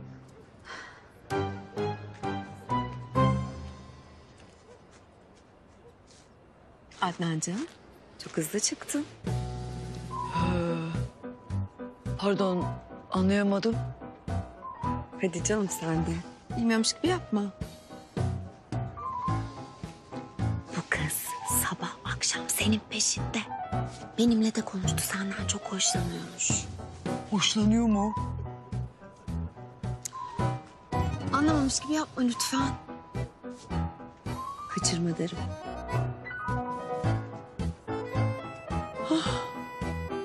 Allah'ım vallahi kafayı yiyeceğim ya. hak etmedi mi?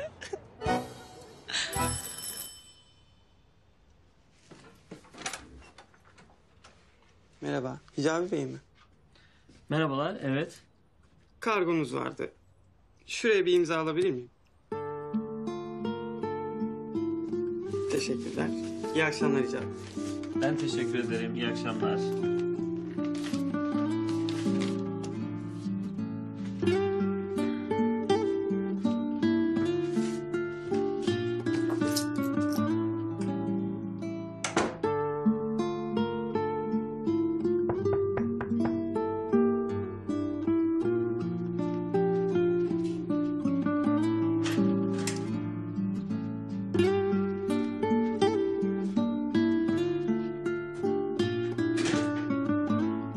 Hoş geldin Hicabi.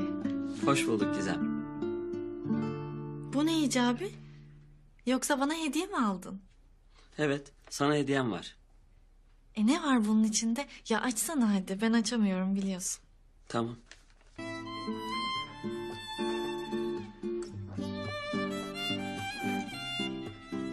Canım benim ya. Çok teşekkür ederim sana.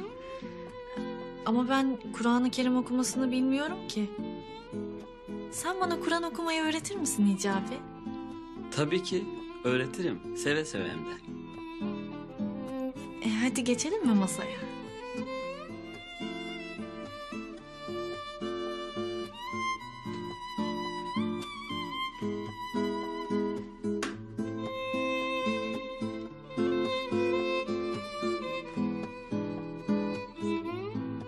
Tabağını uzatır mısın?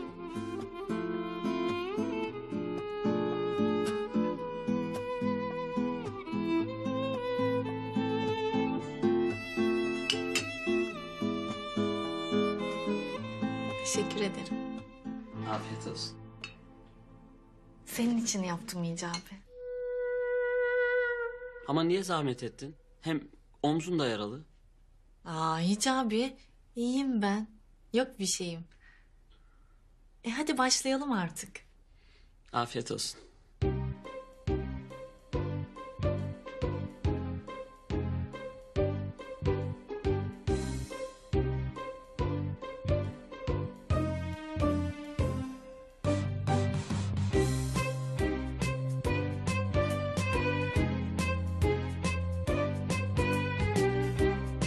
Nasıl olmuş, beğendin mi? Çok güzel olmuş. Gizem, ellerine sağlık. Afiyet olsun canım. Bu arada Zehra aradı. Buradan düğüne gitmemiz lazım. Hatta bir an önce yiyelim, çıkıp gidelim. Tamam.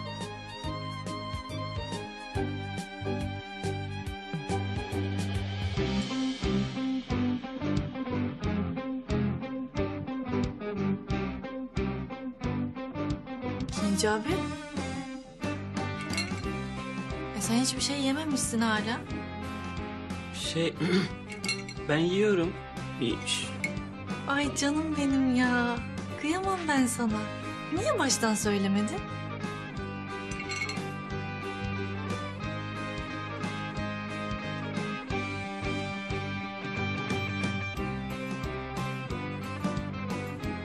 Al tatlım. Teşekkür ederim. Bismillahirrahmanirrahim.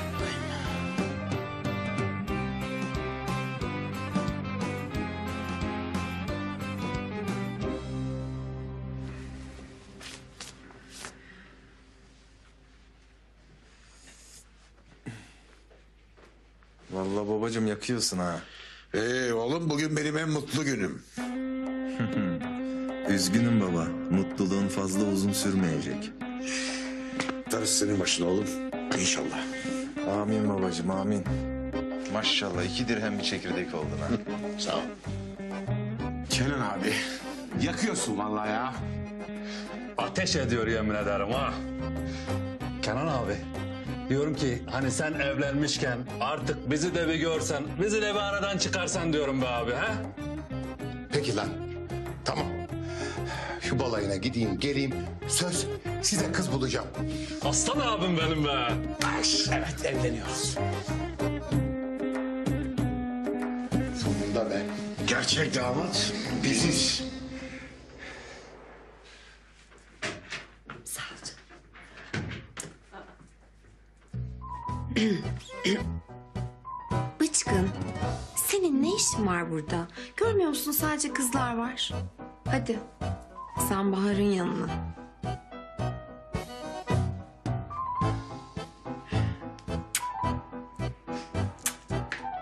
Hadi. Hadi. Hadi tatlım hadi.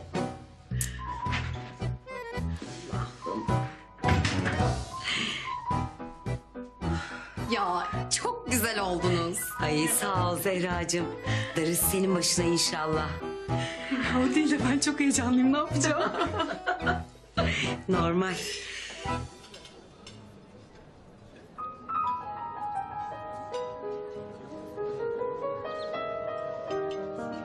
Ben bir makyajımı tazeleyip hemen geliyorum canım.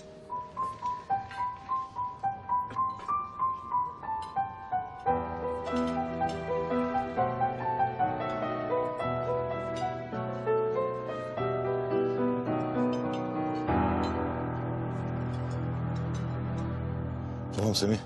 Sen git. Rahat ol. Korkma ya. Korkacak bir şey yok yani. Gözüm üstünde senin. Osman gideyim ben. Git ya.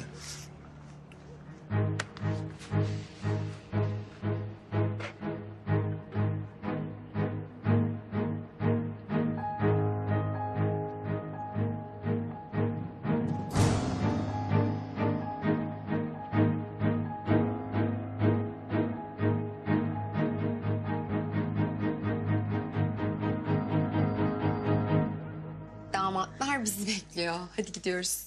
Ay beklesinler. Ne demek beklesinler yengeciğim? Çıkıyoruz. Sağ ol canım. Ne demek? Rica ederim. Bakayım nasıl oldu.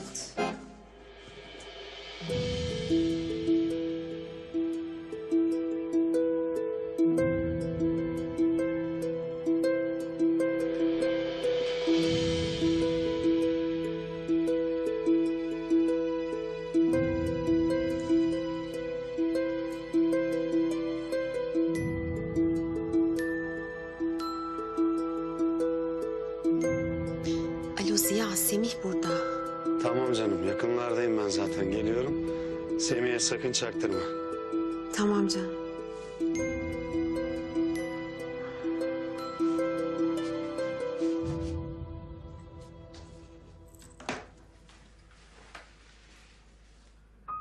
Gelin çiçeklerimizi de verelim.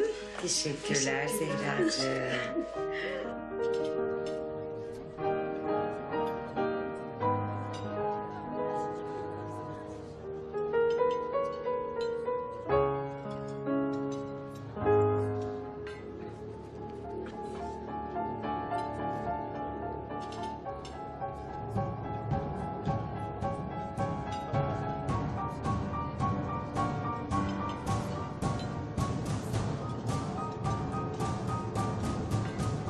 Zehra burada olmadığına göre içeride olabilir. Dur bakayım biraz daha bekleyeyim.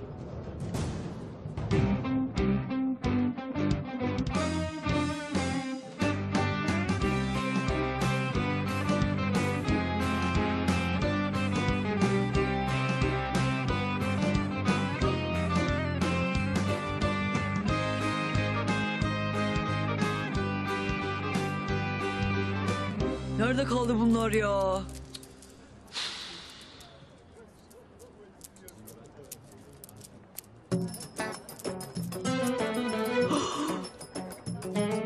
Baba Kadir. Oğlum Baba Kadir.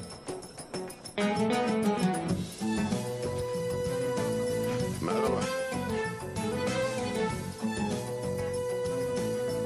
Baba Kadir diyor Baba Kadir.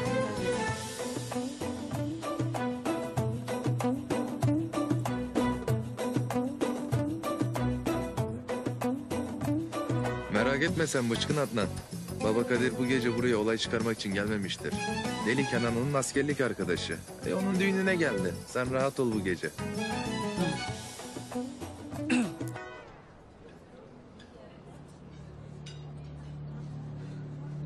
Merhaba Mevsin Efendi. Akıncı adamlarıma saldırmış. İyi yapmış. Uzak dur mahallemizden. Peki sen nereden biliyorsun bunu? Neyi? Neyi mi? Mahallede iş yaptı mı? Mahallede esnaftan haraç almaya iş yapmak mı diyorsun? Sana nereden biliyorsun dedim. Akıncı'yla bir tanışıklığım var belli. Geçen senin mahallende gördüm onu. Yoksa yaptığım işleri sana o mu söyledi ha? Ben sana söyleyeceğimi söyledim. Kızını seviyorsan o işleri bırak. Yoksa Gizem'i ebediyen kaybedeceksin.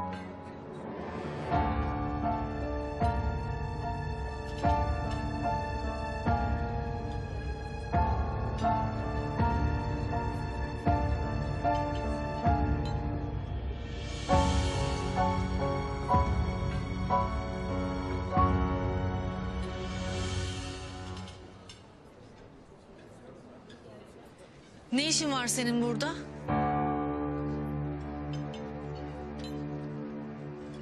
Kızım iyi misin? Omuzun nasıl? İyileştin mi? İyiyim ben.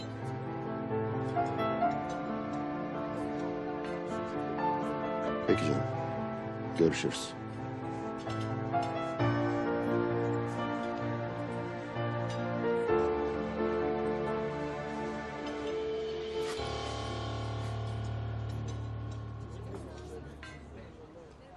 Ne konuştu seninle? Önemli bir şey değil. İyisin değil mi sen? İyiyim.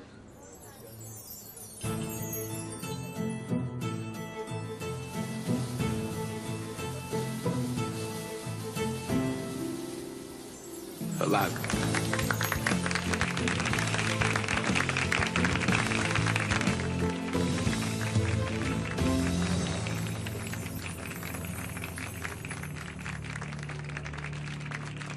Ulan şerefsiz seni. Seni bir elime geçireyim yapacağım biliyorum.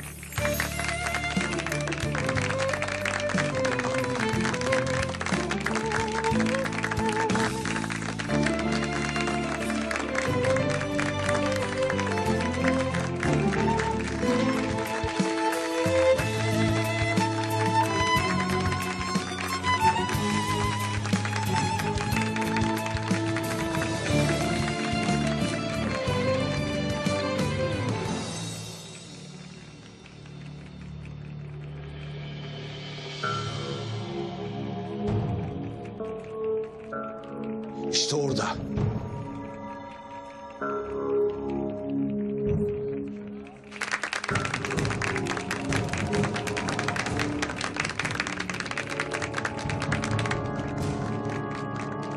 Baba ne yapıyorsun sen burada? Ben burada kızım saklambaç oynuyorum. Benimle oynamayıp da başkalarıyla mı oynuyorsun baba? Konuşmuyorum. Küstüm. Hayda yavrucuğum. Ben seninle oynamaz mıyım hiç? Oynuyoruz işte bak. Sobeledin beni ya. Sobe sobe. Sobe.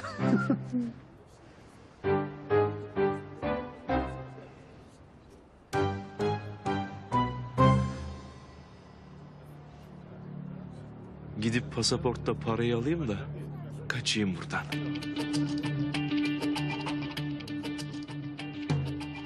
Şeyma yavrum benim birazcık işim var tamam mı? Sen şimdi annenin yanına geç. Ben işimi bitirince tekrar oynarız tamam mı? Tamam babacığım. Hadi.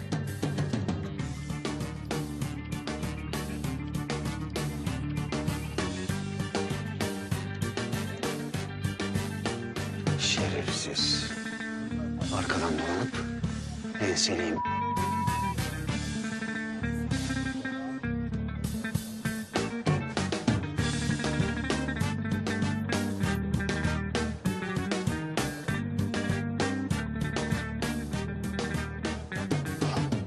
Levent, onu içeride kıstırıp yakalayacağız.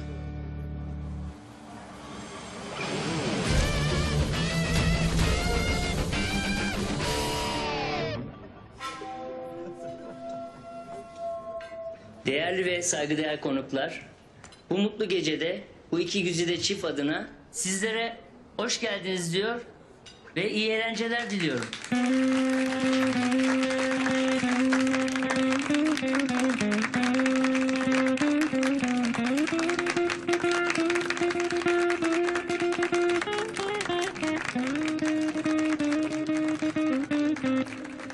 Evet, artık nikah akdine başlayabiliriz. Hadi bıçkın Adnan, harekete geçme zamanı. Her şey konuştuğumuz gibi. Git şu elektriği kes.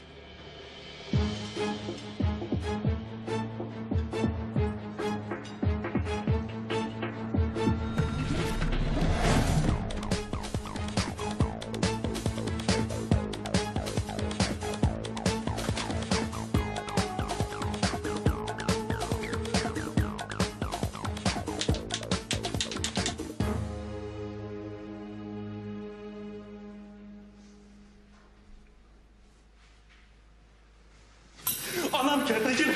Gel buraya. Gel buraya. Şerefsiz. Buradan. Aç kapıyı. Aç kapıyı. Siz Tülin Şanlı, yanınızda oturan Azmi Bulut Beyefendi'yi hiçbir etki ve baskı altında olmaksızın özgür iradenizle eşiniz olarak kabul ediyor musunuz?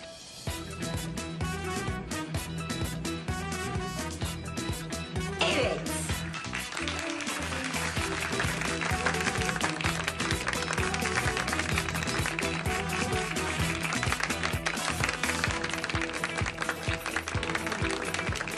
Hadi Adnan, hadi Adnan. Kes şu elektriği. Ulan ne diyorum ben be? Ne Adnan'ı? Melis. Hadi Melis, hadi Melis. Kapıyı geberteceğim seni yoksa. Bana bak lan. Oğlum gelme lan. Polise her şeyi anlatacaksın, anladın mı beni? Konuş lan. Kalk. Gel bırak. Gel buraya. Buraya gel. Gel. İmdat! Adamı öldürüyorlar, imdat! Ulan! Sus lan! Siz Azmi Bulut, yanınızda oturan Tülin Şanlı hanımefendiyi hiç kimsenin etkisi ve baskısı altında olmaksızın özgür iradenizle eşiniz olarak kabul ediyor musunuz?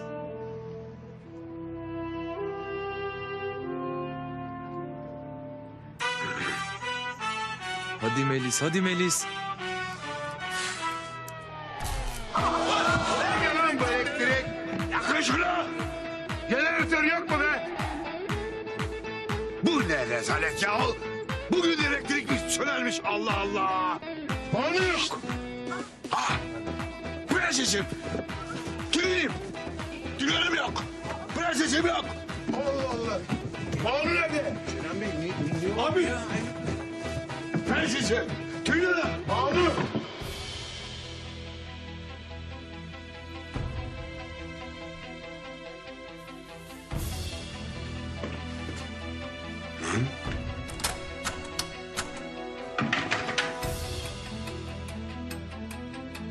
Ünsal abi.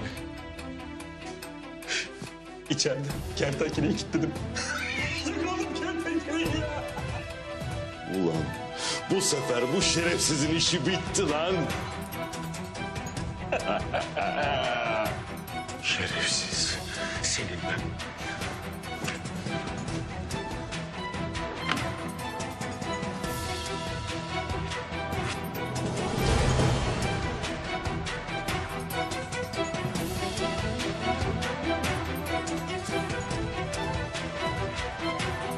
Bittin lan kertenkele.